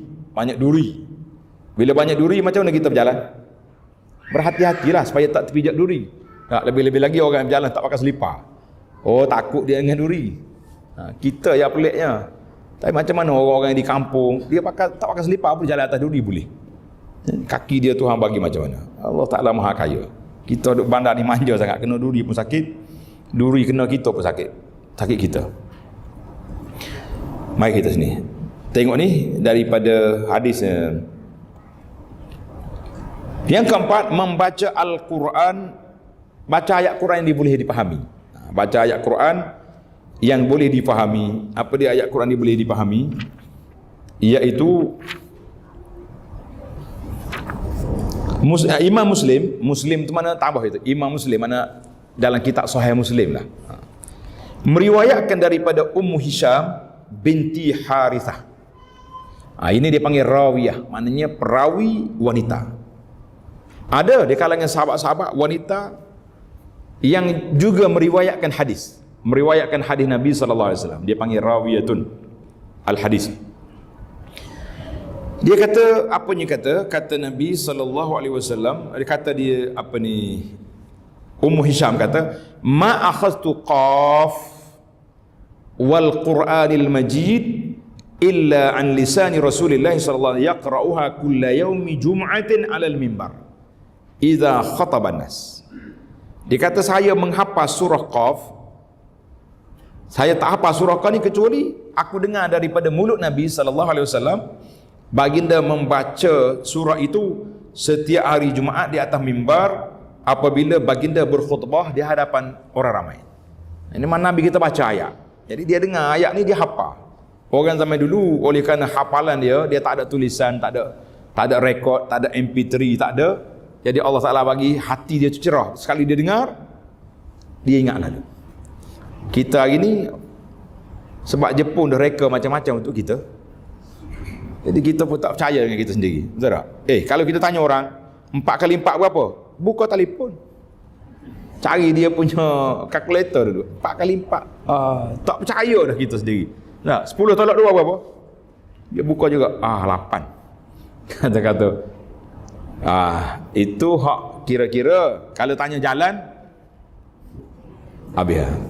Mari rumah saya, hantar location. Dia tak tahu mana rumah kawan. Sebab kalau lokasi saya pergi, saya tak tahu.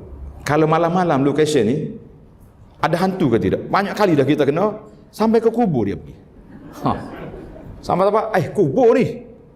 Pusing balik. Jadi tak tahu pasal mana. Dia macam ada scammer juga dia ke lokasi ni. Yang betulnya, balik pada fiqh kita, iaitu sahabat kata aku dengar apa ni, ayat Quran yang aku hafal daripada Nabi baca di atas mimbar. Rasulullah SAW baca di atas mimbar, jadi dihafal. Ya, kita naknya bukanlah satu surah, cukuplah satu ayat yang dipahami. Apa nak ayat yang dipahami? Mana kata-kata ayat ihdinas siratal mustaqim, ayat dipahami. Tapi kalau kita kata auzubillahi minasyaitonirrajim, qaf, faham tak faham? Tak faham. Itu maksudnya ayat yang dipahami. Artinya satu ayat yang kita tahu apa dia maksud dia. Tapi qaf tu, alif lam, satu ayat juga tu. Ada kan dia orang tu lah video sahabat saya jadi imam di sebuah masjid tu. Dia terawih satu ayat. Ingatkan satu ayat panjang. Satu ayat semati. Bismillahirrahmanirrahim. Alif lam mim. Allahu akbar. Katanya ramai sungguh di masjid dia tu. Tapi dia tomak ninah. Dia tomak ninah, dia jaga betul tomak ninah yang 7 minit 20 rakaat yang di negara sebelah tu, jiran tu, tu lain tu. Oh, tak ada tomak ninah ni, tak tomak ninah, cuma mazhab dia satu ayat. Anda dengar Tan Sri Syekh, mantan imam besar masjid negara kita ni, cerita ada dia. Oh, apa baca satu ayat? 3 ayat lah baca. Jadi tapi tahun ni saya dapat rakaman tak ni satu ayat juga. Tak apalah, itu pandangan masing-masing. Dia betulnya orang pergi tarawih. Baik, maknanya membaca ayat Quran yang boleh difahami. Bukan satu ayat qaf, orang tak faham. Shad, satu ayat tapi tidak difahami. Yang dia kena baca ayat difahami. Syarat yang kelima, rukun, berdoa memohon keampunan untuk sekalian mukminin. Dalam khutbah yang kedua, kerana dinukil secara bersambung oleh khalaf tu ulama yang kemudian daripada salaf ulama yang terdahulu.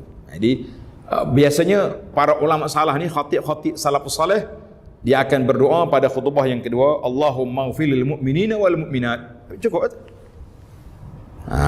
Apa panjang-panjang. Disyaratkan supaya menyebut rukun-rukun khutbah itu dengan menggunakan bahasa Arab dalam kedua-dua khutbah. Ini kerana mengikut perbuatan salaf dan juga perbuatan khalaf dan salaf. Maknanya ulama dulu dan ulama kemudian mengatakan supaya kita keluar daripada khilaf, rukun-rukun khutbah disebut dengan bahasa Arab. Jadi mudah sangatlah kalau kita nak kira. Payah ke mudah? Susah ke payah? Tak ada susah. Saya boleh baca khutbah dalam masa seminit. Wah, benar. Alhamdulillah. Wassalatu wassalamu ala Rasulillah. Ittaqullah. Bismillahirrahmanirrahim. Wal asr. Innal insana lafi khusr illa alladziina amanu salat. Kemudian duduk. Barakallahu li wa lakum fil azzi, duduk. Satu rukuk khutbah. Satu khutbah pertama siap. Naik yang kedua pula, alhamdulillah wassalat. Ittaqullah. Allahumma fil mu'minin wal mu'minat wal muslimin muslimat. Salat. Berapa minit? Kita rasa nak buat agak sekali. Biar ramai tak ada jemaah gitu. Ramai dia mari lambat sekarang ni. Kita di atas mimbar kita nampak lah hak mari geng-geng hak mari lambat ni. Khutbah yang kedua baru sampai. Apa dia buat kita tahulah. Boleh jadi duduk berunding dengan isteri dia nak pergi jemaah ke tak ada jemaah ni. Akhir kalinya hamba ke isteri pergi juga masjid. Selepas PKP ni ingat ke awal sikit pergi. Analah dalam kepala saya bila kerajaan membenarkan untuk buka masjid lepas PKP tu, dalam kepala saya musyawarah kita ni. Kata kita nak pasang kemah ke luar masjid. Dia kata, AJK tanya, kenapa? Saya rasa penuh masjid ni. Kelih kau cara tulis Facebook tu, marah kau orang tutup masjid ni, Yahudi lah macam-macam kena kita pejabat agama ni. Tapi rupa-rupa bila buka masjid, tak mari juga dia pun. Ana tanya seorang tu, kenapa Ustaz? Kenapa tak pergi masjid? Dia kata dulu kita pergi masjid sebab kalau duduk rumah, isteri suruh jadi imam. Pergi masjid selamat. Tapi dalam PKP ni kita telah berlatih menjadi imam interim, telah diluluskan. Jadi bila dah pandai nak letak jawatan payah. Ada juga lagi tu orang. Macam mana ni? Pak Haji kita sebelah ni dapat jawatan imam payah nak lepas ni. Tak pergi masjid. Macam-macam cerita. Tak habis lagi baik. Mana disyaratkan kedua-dua khutbah itu disampaikan pada waktu zuhur kerana mengikut yang telah dilakukan oleh Nabi sallallahu alaihi wasallam seperti mana dalam hadis yang diriwayat oleh Imam Bukhari yang telah kita baca tadi. Anna Nabi sallallahu alaihi wasallam kana yusalli Jumaah hina tamilu syams. Nabi kita solat Jumaat ketika matahari sudah cenderung condong ke arah barat. Jadi hadis dalam Bukhari. Baiklah. Syarat khutbah. Tadi ada lagi syarat khutbah dia kata apa? Disyaratkan berdiri.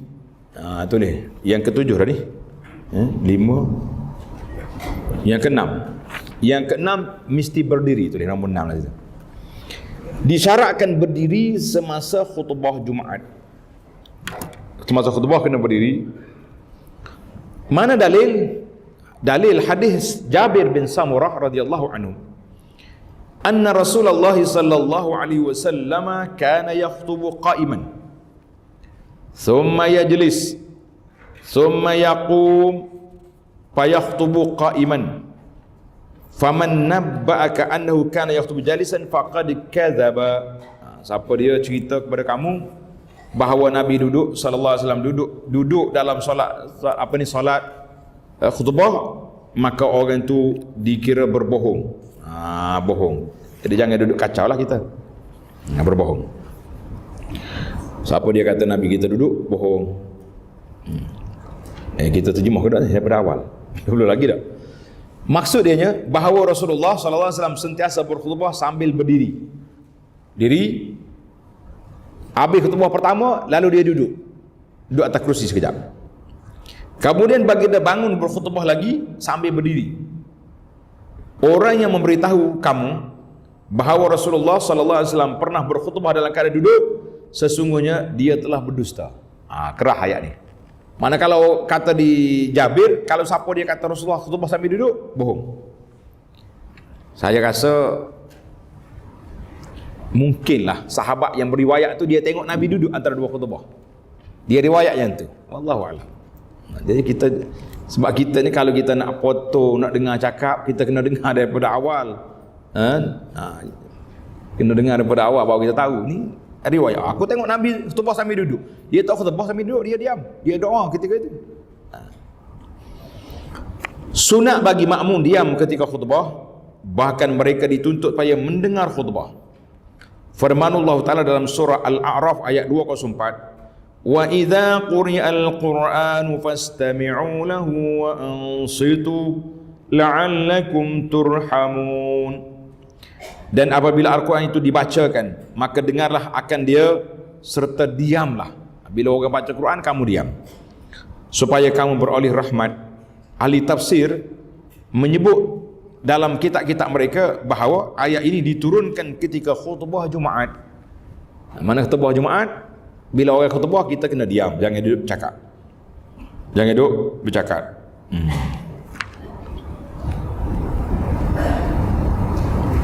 Tengok nota 16 tu dalam tafsir Ibnu Katsir. Ibnu Katsir kata apa? Anna Mujahidan yaqub fi hadis. Mujahid ni ulama tafsir. Dia kata dia baca ayat Quran ini, kemudian qala fi salati, kita kena dengar bila orang baca Quran dalam solat, imam baca, kita tak boleh baca, kita diam je. Dengar. Cuma khilaf tentang Al-Fatihah. Manakala imam baca Fatihah, imam baca, kita makmum belakang kena baca Fatihah ke tidak? Sewaktu solat jahriyah, jawabnya kena baca. Ada mazhab setengah tu dia kata tak baca. Kalau imam baca kuat, dia tak baca. Dia pegang pada ayat ini, iza quri'al Quran fastami'u. Bila imam baca Quran, mu dengar. Tapi hadis ini dipasang dengan satu lagi hadis, la salata liman lam yaqra' bi Fatihatil kitab. Mana tidak sempurna solat siapa dia tak baca Fatihah.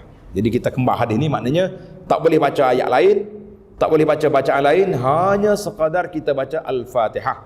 Itu pun cepat-cepat. Kerana itu disunatkan bagi imam bila tamatnya Al-Fatihah bagi dia, lepas daripada waladdallin, amin, imam kena diam seketika. Imam diam seketika sebab nak beri laluan kepada jemaah untuk baca Al-Fatihah.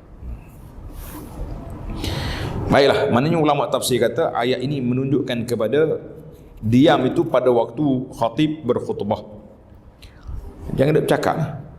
Kita hari ni alhamdulillah pejabat mufti wilayah menegur AJK masjid yang ambil kutip derma waktu khutbah. Saya menyokongnya tu. Ni kita orang duduk khutbah, dia duduk lalu tabung derma. Kalau zakat tabungnya lalu, boleh juga tahan. Kalau pakcik lalu tu payah. Nah, kan pakcik yang bawa uncang tu, uncang derma tu, dia berhenti depan kita tu. Selagi kita tolong dia tak bergerak. Kalau tabung, tabung lalu kita cepatkan dia punya gear tu pergi sebelah. Tapi yang pakcik ni tak bergerak, macam mana nak buat? Tunggulah pakcik. Dia kata kalau tak ada duit besar, kita bagi kembalikan yang boleh pecah ya duit. Jadi, macam-macam. Jadi alhamdulillah saya sokong pejabat mufti yang menegur ataupun larang ambil derma waktu khutbah Jumaat. Panjang lagi masa lain. Tunggu kat pintu, nanti orang nak keluar, tunggu situ. Tak boleh keluar kecuali RM1 contohnya dah. Baik. Yang keberapa ni? Syarat yang seterusnya, disyaratkan pada kedua-dua khutbah itu muwalat. Tulis ikut Arab. Muwalat maknanya berturutan. Dan khatib yang menyampaikan khutbah tersebut mestilah suci. Ini syarat lagi ni, syarat khatib pula. Khatib yang menyampaikan khutbah itu mesti suci dari hadas dan najis serta menutup aurat. Ini berdasarkan ittiba, yang mengikut amalan Nabi SAW, dan juga dikiaskan hukumnya dengan solat. Jadi orang nak solat kena ada wudu, kena ada tutup aurat, kena ada pakaian, maka kita juga kena ada amalan-amalan yang tersebut, kita kena ada. Kalau tidak, jadi orang panggil panjang pula dia punya perbahasan yang tersebut. Baik, apakah bacaan? Imam nak baca apa dalam solat Jumaat?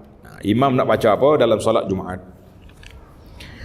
Sunat bagi imam membaca surah Al-Jumu'ah pada rakaat yang pertama, ataupun surah Al-A'la. Boleh pilih sama ada surah A'la atau surah Jumaat pada rakaat yang pertama selepas Al-Fatihah.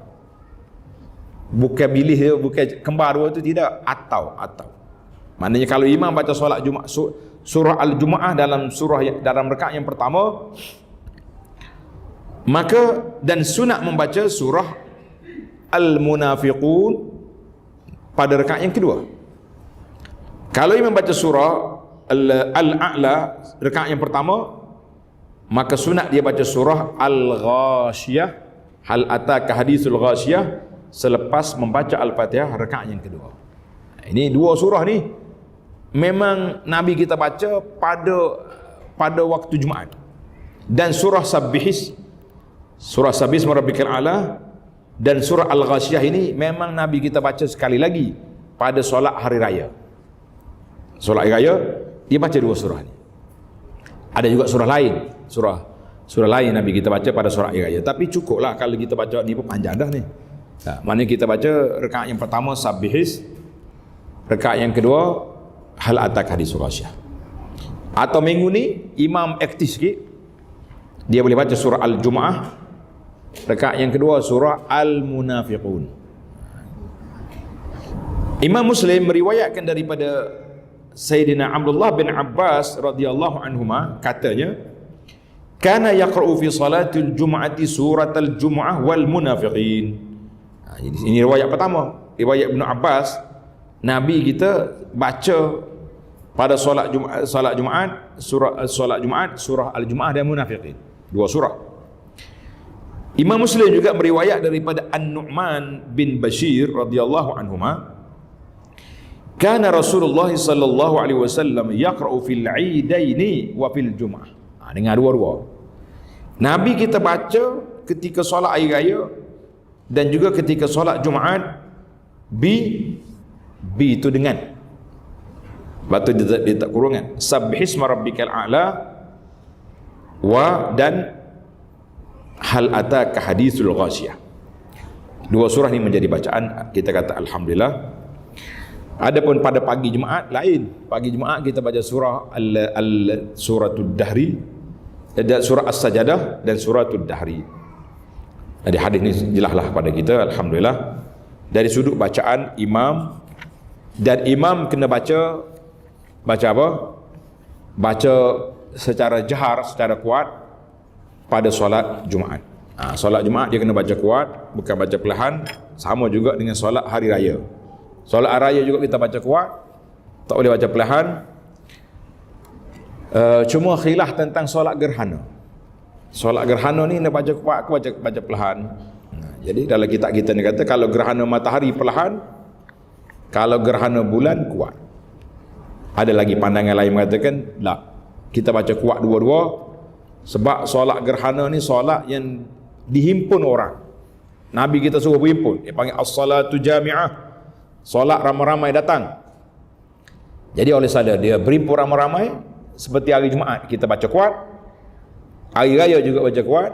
Jadi boleh juga kita baca dalam solat gerhana baca kuat. Lebih-lebih lagi gerhana diminta supaya panjang bacaan, dipanjangkan bacaan.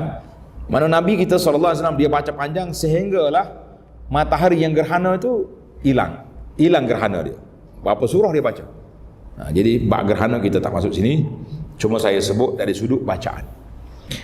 Baiklah para jemaah sekalian, kita ada lagi tajuk solat sunat-sunat hari Jumaat.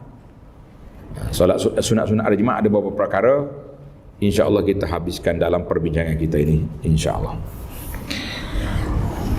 Ada soalan ke dalam soalan-soalan tentang Jumaat ini? Sebelum saya berpindah pada sunat-sunat Jumaat ini, ada soalan yang lain? Dipersilakan. Ya.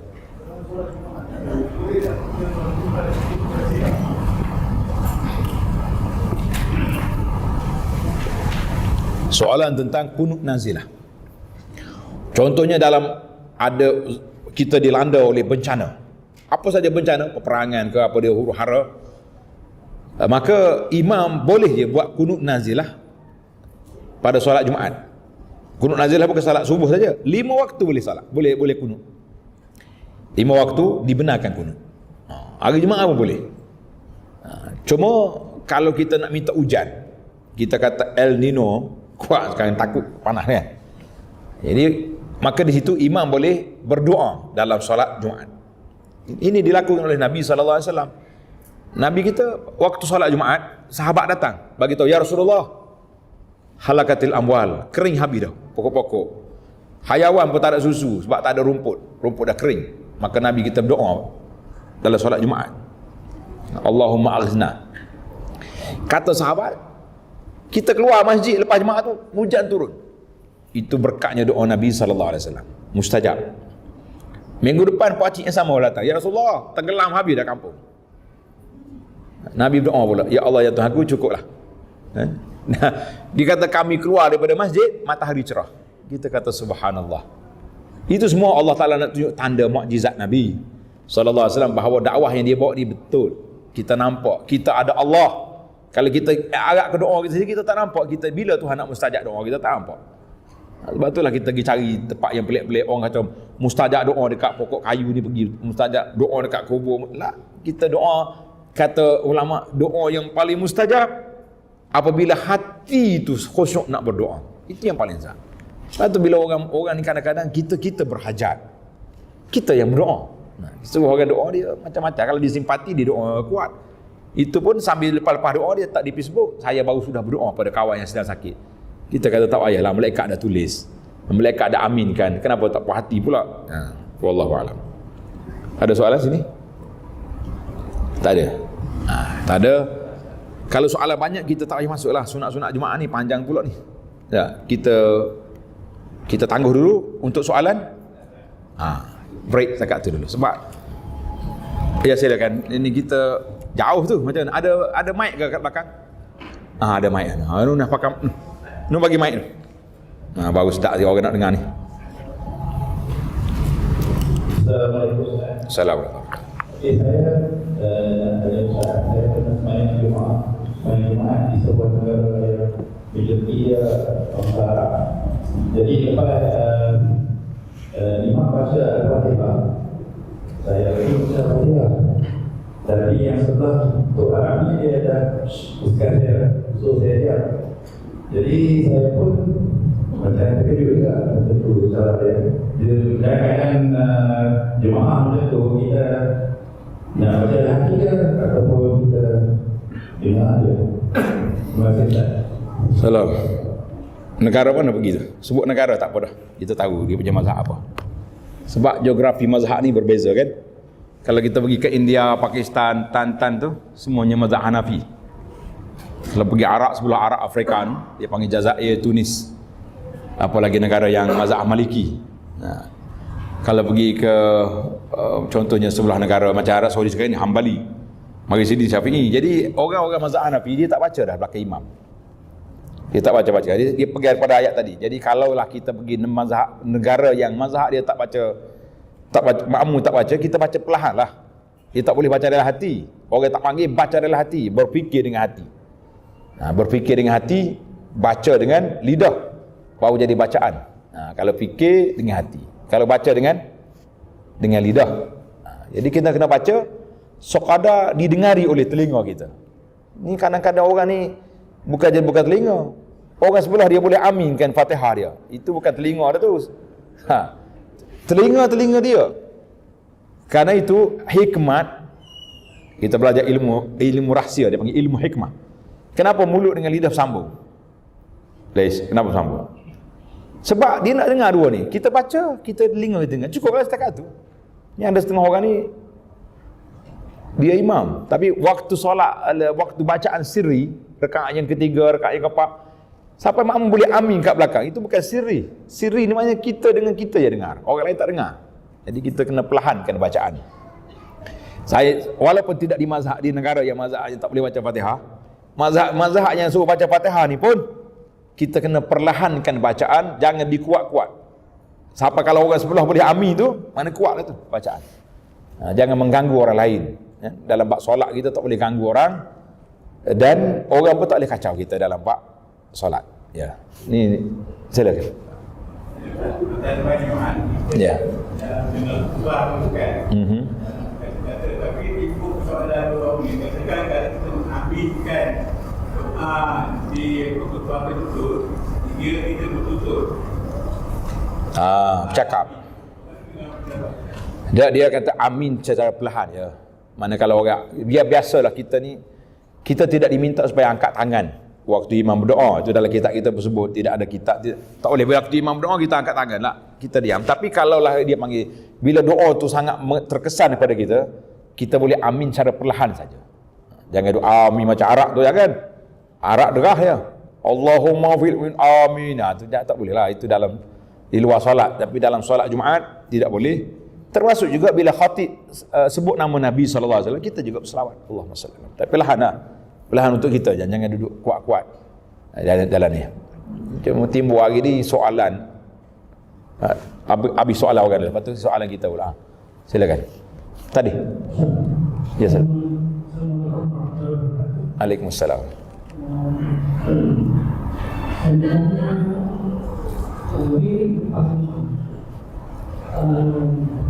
Agak biasa dalam di Masjid Indonesia ini, kita baca Quran dengan susunan ini yang kita tidak belajarkan jauh berat. Jadi untuk diri pasal jemaah itu boleh sama dengan dia atau termasuk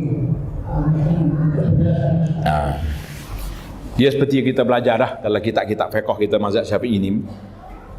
Di antara kitab yang menyebut, tuan-tuan boleh semak dalam kitab nama dia Fathul Mu'in. Kitab Fathul Mu'in. Kalau kitab ni tak ada, tengoknya dalam kuliah yang saya sampaikan. Kita baru khatam baru ni. Kitab Fathul Mu'in ni khatam belum Ramadan baru ni, alhamdulillah. Ada beberapa puluh siri kuliah. Memang dia sebut, saya sebut kitab ni sebab dia ada terjemahan. Kitab Arab banyak lagi. Dia kata imam mesti perlahankan bacaan dia, zikir dia selepas solat. Tak boleh kuat. Jadi eloknya kalau kita berzikir, kita zikir apa yang dimaksurkan oleh Nabi SAW, diambil daripada Nabi, senang, mudah. Jadi masing-masing buatlah. Maknanya kalau imam tak buat apa, kita kena berzikir juga. Ada setengah imam dia nak cepat, selepas solat dia terus dia angkat baca Fatihah, kemudian dia doa. Sedangkan zikir-zikir yang maksur yang diambil daripada Nabi tertinggal. Jadi kita buatlah. Jangan tinggal. Rugi kalau kita tinggal. Tinggal rugi. Jadi kita jangan buat. Baik, ada lagi soalan? Tadi saya tanya soalan tadi kan, adakah tidak orang tanya sunat qabliyah sebelum Jumaat? Ini pun timbul juga. Isu ni timbul dalam perbahasa di internet lah. Di internet ni dia terbuka.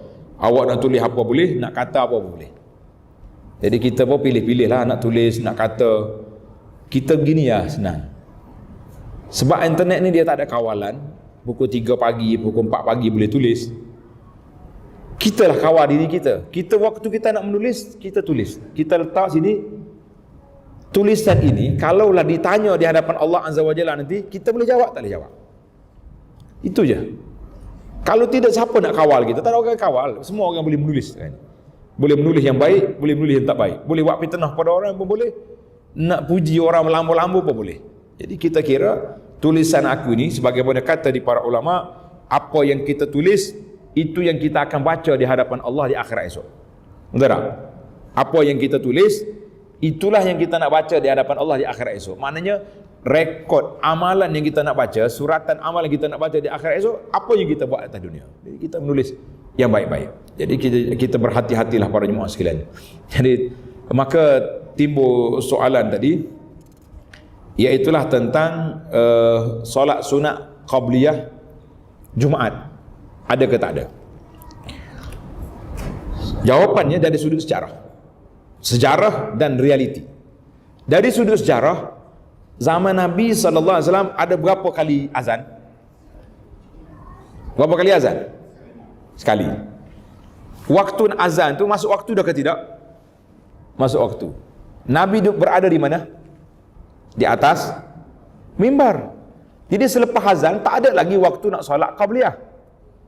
Semuanya kena dengar khutbah yang disampaikan oleh baginda Nabi sallallahu alaihi wasallam. Jadi bila Nabi yang khutbah, tak ada lagi orang boleh solat qabliyah. Baik. Mari zaman Sayyidina Uthman radhiyallahu anhu. Tuan-tuan jangan kata Uthman menambah-nambahkan azan, apa di mereka-reka ibadat. Kita kena ingat, dalam hadis Nabi kata, alaikum bisunnati, kamu kena berpegang dengan sunnah aku dan sunnah khulafa ar-rasyidin. Uthman ini termasuk dalam khalifah ar-rasyid yang ketiga. Dan para sahabat tidak membantah perbuatan Sayyidina Uthman. Sahabat lain tak kata, Uthman, kenapa kamu buat yang Nabi tak buat? Jadi Uthman ni dia pergi azan yang pertama sebelum masuk waktu. Di manakah? Di pasar. Jadi mari zaman kita ni fuqaha yang kemudian mengekalkan dua azan. Tapi azan yang pertama lepas masuk waktu ke belum masuk waktu? Tempat kita. Kalau Masjid Haram belum masuk waktu. Tempat kita sini, azan yang pertama masuk waktu ke belum? Tanya muslimat tak tahu dia tak pergi jemaah ni. Dah. Di antara azan dengan yang pertama dengan yang kedua, ada masa ke tidak? Jadi kita solatlah kat situ. Jadi kita solat apa? Dalam kitab fiqh Syafi'i ni kata al-jum'ati kaz-zuhr. Al-jum'ah kaz-zuhri. Solat Jumaat macam solat zuhur. Jadi bolehlah kita solat qabliyah pada Jumaat 2 rakaat atau 4 rakaat, nak menjaga kita punya projek mega mampu milik. Setiap hari kita akan jaga 12 rakaat. Dapat pahala apa? Siapa dia jaga 12 rakaat solat sunat qabliyah ba'diyah yang muakkad, boleh pahala apa? Mahliga dalam syurga. Kenapa kita tak? Jadi saya kata benda tu khilaf. Dari sudut sejarah memang zaman Nabi tak buat. Tapi masa tu ada. Dan Rasulullah SAW menggalakkan kita solat qabliyah zuhur 4 rakaat. Jadi masa kita ada. Lebih-lebih lagi kalau di kampung-kampung, imam khatib sebelum naik mimbar, macam-macam iklan lagi ada. Lepas azan pertama tu dia iklan pula. Tuan-tuan diminta supaya menjaga lembu, kerbau masing-masing, jangan masuk kampung. Jaga kambing, macam-macam dia punya iklan. Anak nak pergi IPT, saya ambil borang rumah Penghulu. Jangan parking kereta tengah jalan. Apa benda cerita? Ada expo pun di iklan juga dalam masjid. Kita kata tak boleh, iklan perniagaan tak boleh buat dalam masjid. Tapi sudah jadi budaya kita. Mana masa tu baiklah kita solat qabliyah. Dan kita kena ingat, hari Jumaat ni tidak ada waktu larangan. Hari Jumaat, kalau hari lain macam kita hari biasa ni, tak boleh lagi bila dekat 10 minit nak zuhur kita boleh solat sunat, kecuali tahiyatul masjid. Kalau tak solat duha lagi pun tak ada dah. Tapi hari Jumaat dibuka solat itu berterusan sampai khatib naik mimbar. Sampai khatib naik mimbar. Maka kita mengatakan solat qabliyah Jumaat itu boleh kita buat pada waktu itu. Kalau kita pergi di masjid yang tak ada azan 2 kali, tak ada lah, gugurlah Jumaat, gugurlah. Habis rugilah saya hari Jumaat tak dapatlah projek mega tak cukup 12. Boleh je kita solat lepas Jumaat. Ganti tadi selepas solat Jumaat 4 rakaat. Boleh. Itu masalah qabliyah Jumaat. Saya rasa terjawablah soalan-soalan yang ramai ditanya dan juga ditimbulkan perbincangan oleh sebahagian daripada ahli-ahli Facebook ataupun internet.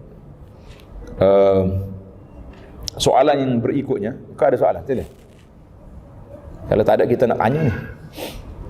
Masalah kalau kita musafir, kita bermusafir, kita akan solat Jumaat sebab kita tak nak kan. Sebab dalam fiqh Syafi'i, orang nak musafir hari Jumaat ni kena turun rumah sebelum subuh, kena turun rumah sebelum fajar, barulah dia boleh gugur Jumaat dia hari tu. Maknanya kalau kita turun pukul 8 pagi, pukul 9 pagi dengan kereta okey lah. Sampai waktu Jumaat kita kena solat Jumaat di mana-mana qaryah yang kita jumpa. Tapi kalau kita naik bas driver bas berhenti kau solat Jumaat? Tak berhenti, dia berhenti di restoran R&R, mana ada Jumaat situ. Awak nak solat zuhur sini lah, nak makan sini. Kalau naik kapal terbang, pilot pause kejap, kita turun pada Jumaat boleh. Jadi sukar. Maka kerana itu perbahasan tentang musafir hari Jumaat ni mesti diperpanjangkan dan dibuka perbahasan supaya para jemaah tidak tersempit. Dan saya melalui cerita ni waktu kita nak pergi haji dulu. Flight kita petang tapi hari Jumaat. Hari Jumaat, tengah hari flight, tengah hari memang tak sempat Jumaat. Jadi kita terpaksa kena turun malam lagi daripada rumah, pergi cari rumah sahabat-sahabat dekat kawasan airport, pergi tidur itu sebab kita kena kata kita keluar esok lah, lambat lagi flight kita pukul 1 bukannya ni. Tak boleh. Sebab dalam fiqh kita kata orang nak musafir hari Jumaat kalau tak sempat solat Jumaat dia kena turun sebelum subuh. Jadi alhamdulillah setelah kita belik-belik kitab, mengkaji-kaji kitab, maka ada berlaku khilaf di situ. Terutama sekali dalam mazhab lain mengatakan bahawa mazhab Hambali contohnya, selagi tidak azan Jumaat kita boleh keluar daripada rumah. Kalau dah azan Jumaat, awak kena solat Jumaat. Kita Jumaat pukul 1.15. Kita keluar pukul 1 daripada qaryah kita, pergi tak ada masalah apa. Sampai tengah jalan kita boleh solat Jumaat. Dan kalau jumpa tempat Jumaat, kalau tak jumpa Jumaat pun boleh kita qasar jamak di situ. Itu dia punya perbahasan. Kita mengatakan ada keluasan. Manakah dalil yang membenarkan itu? Dalil yang benar dia kata selagi tak azan Jumaat tak wajib lagi Jumaat. Ada sahabat ni nak musafir tapi tak jadi pergi. Bila Sayyidina Umar radhiyallahu anhu tanya, "Lima zaman tu safir? Kenapa kamu tak jalan?" Dia kata hari dia hari Jumaat. Dia kata Jumaat tidak menghalang musafir. Pergilah dulu. Maka di situlah pandangan yang kedua mengatakan selagi tidak azan Jumaat maka kita boleh pergi. Azan di qaryah kita. Baik, anda kata kita musafir. Itu satu masalah. Bila kita musafir, boleh tak boleh kita solat jamak? Selepas solat Jumaat, kita nak jamak dengan asar. Boleh ke tak boleh? Ada dua masalah sini. Yang pertama, pandangan kata tidak boleh. Dalam mazhab Hambali contohnya, dia kata tak boleh jamak. Ini yang banyak dalam saya tengok banyak video-video di internet sekarang ni, tidak boleh jamak asar dengan Jumaat. Sebab apa? Yang tak boleh jamak sebab apa? Sebab bagi dia Jumaat ni solatun mustaqillah, solat yang tersendiri, bukan ganti daripada zuhur. Dia solat tersendiri. Bila solat tersendiri, dia jadi macam subuh. Subuh pada jamak tak? Tak ada jamak. Maka dia jadi macam subuh. Maka oleh kerana dia macam subuh tak ada jamak, Jumaat juga tak ada kawan, tak ada jamak.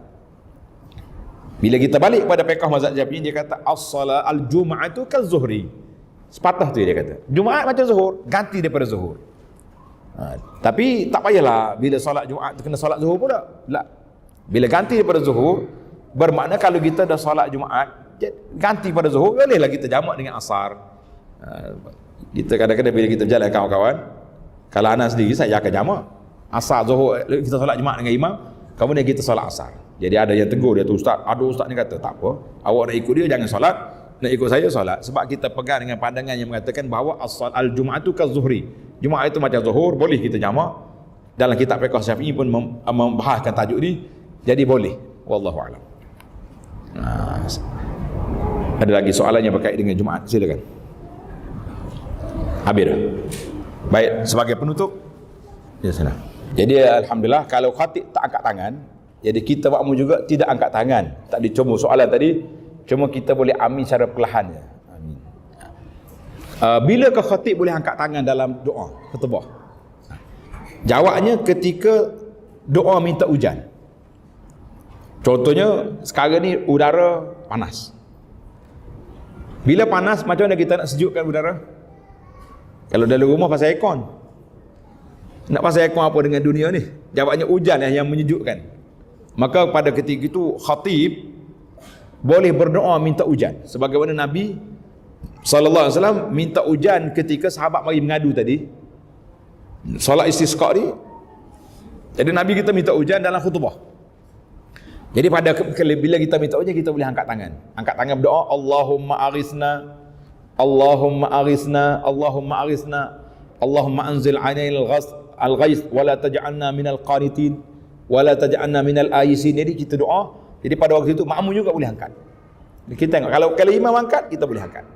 Dia punya skill dia mudah ya. Kalau makmum angkat, imam angkat, kita boleh angkat tangan berdoa dalam khutbah itu. Jadi itu dipanggil cuma apa ni, satu cara lagi solat istisqa memang kita solat. Jadi kita biasa nak solat istisqa ni kita akan berkumpul di padang. Kita bawa kita dengan pakaian-pakaian, jangan nak solat istisqa pakaian dengan kok, jangan taklah pakaian yang nampak macam kita berhajat kepada, sangat-sangat berhajat kepada pertolongan Allah Azza wa Jalla. Bahkan ada kata bawa hayawan sekali. Sebab hayawan dia nak minum air juga. Kalau hayawan kambing tak minum air, tak ada susu. Bila tak ada susu, orang pun tak boleh nak minum.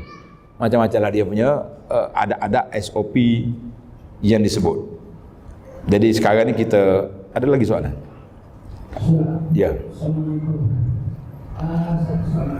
Kita nak tutup dah ni sebab ada nasihat khas ni. Sempena haji salah.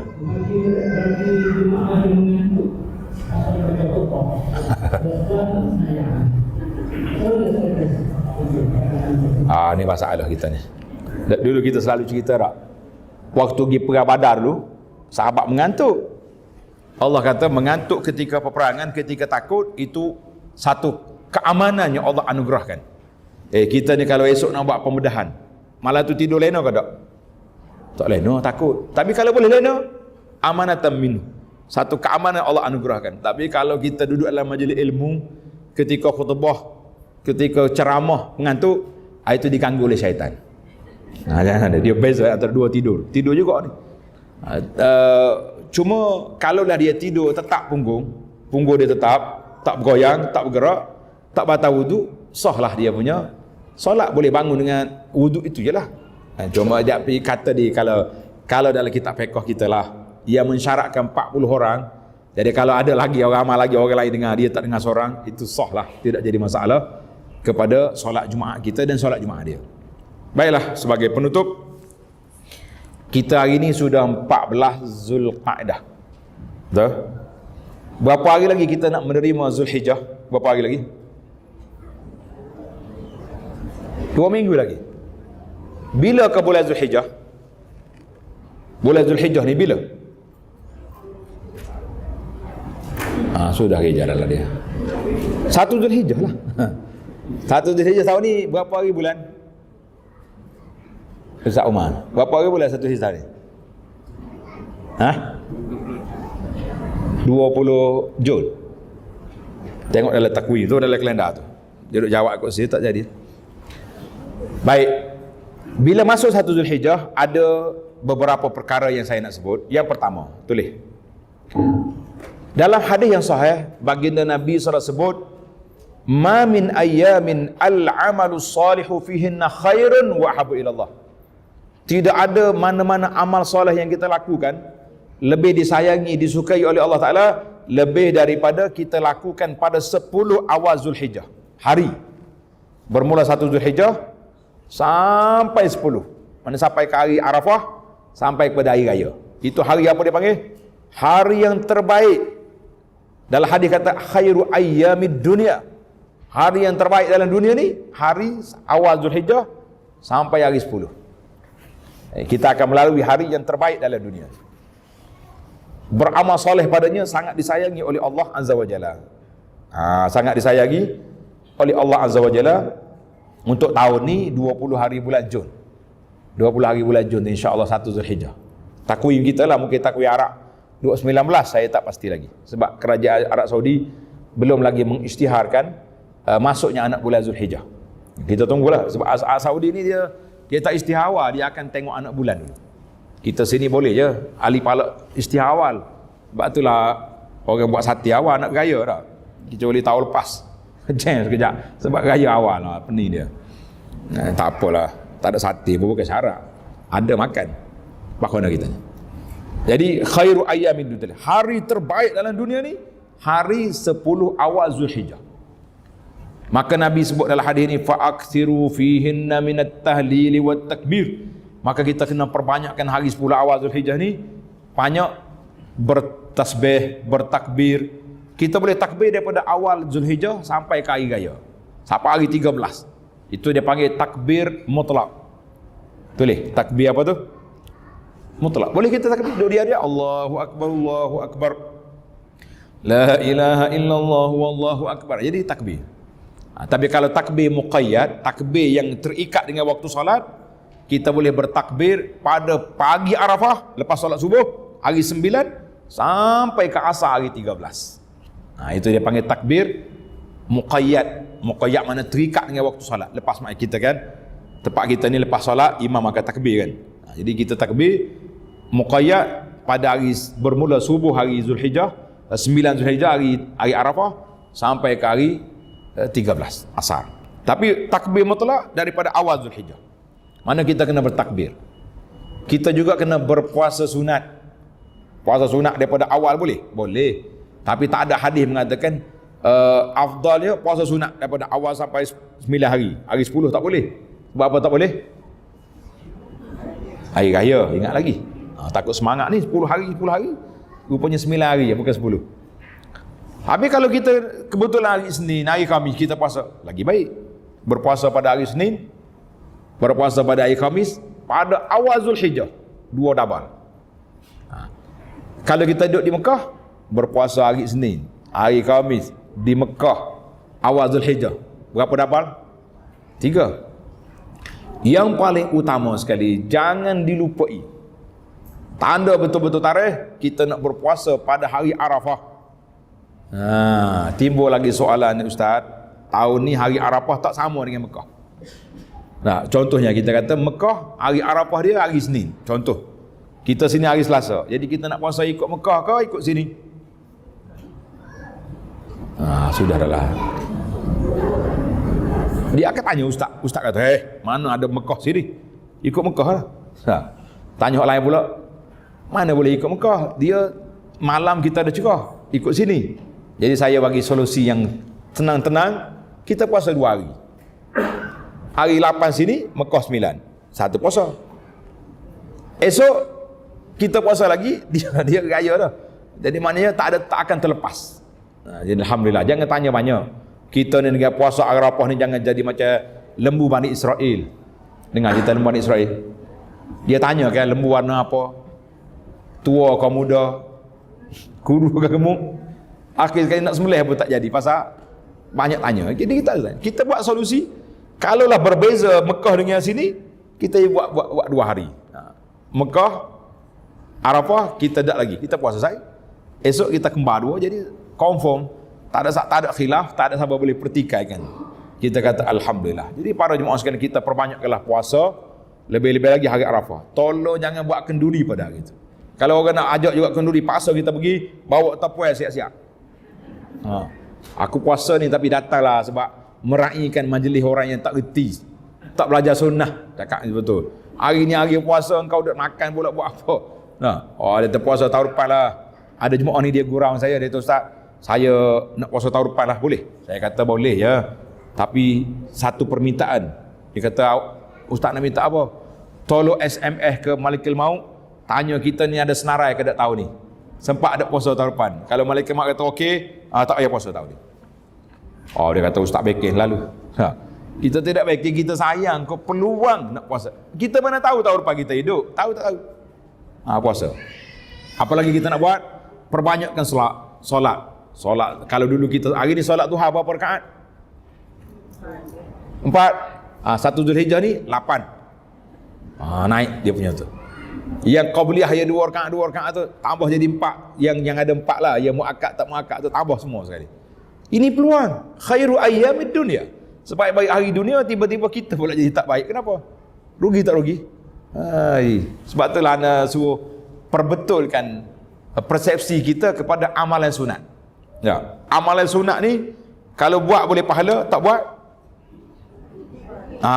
ni yang nak dengar jawapan ni. Mantap ni hari. Ahli kelas kita ni kelak mantap. Yang sunat kalau buat boleh pahala, tak buat kuat sikit. Tak buat baru tahu. Kalau tak buat tak ada apa-apa. Tak ada apa-apa. Betul lah tak ada apa-apa, tak berdosa. Tapi rugi tu yang kita bimbang. Jadi alhamdulillah para jemaah sekalian, perbanyak nanti kita bagilah risalah-risalah tentang amalan awal 10 Zulhijjah. InsyaAllah saya dah keluar pamphlet risalah, cuma tak terbawa hari ni. Hari ni bawa bab aurat tu. Dan aurat tu pun penting. Jadi mudah-mudahan kita masa sudah tamat. Mudah-mudahan ada manfaatnya insya-Allah. Subhanakallahumma wa bihamdika asyhadu an la ilaha illa anta astaghfiruka wa atubu ilaik. Wa sallallahu ala nabiyyina Muhammad wa ala alihi wa sahbihi ajma'in walhamdulillahi rabbil alamin. Wassalamualaikum warahmatullahi wabarakatuh.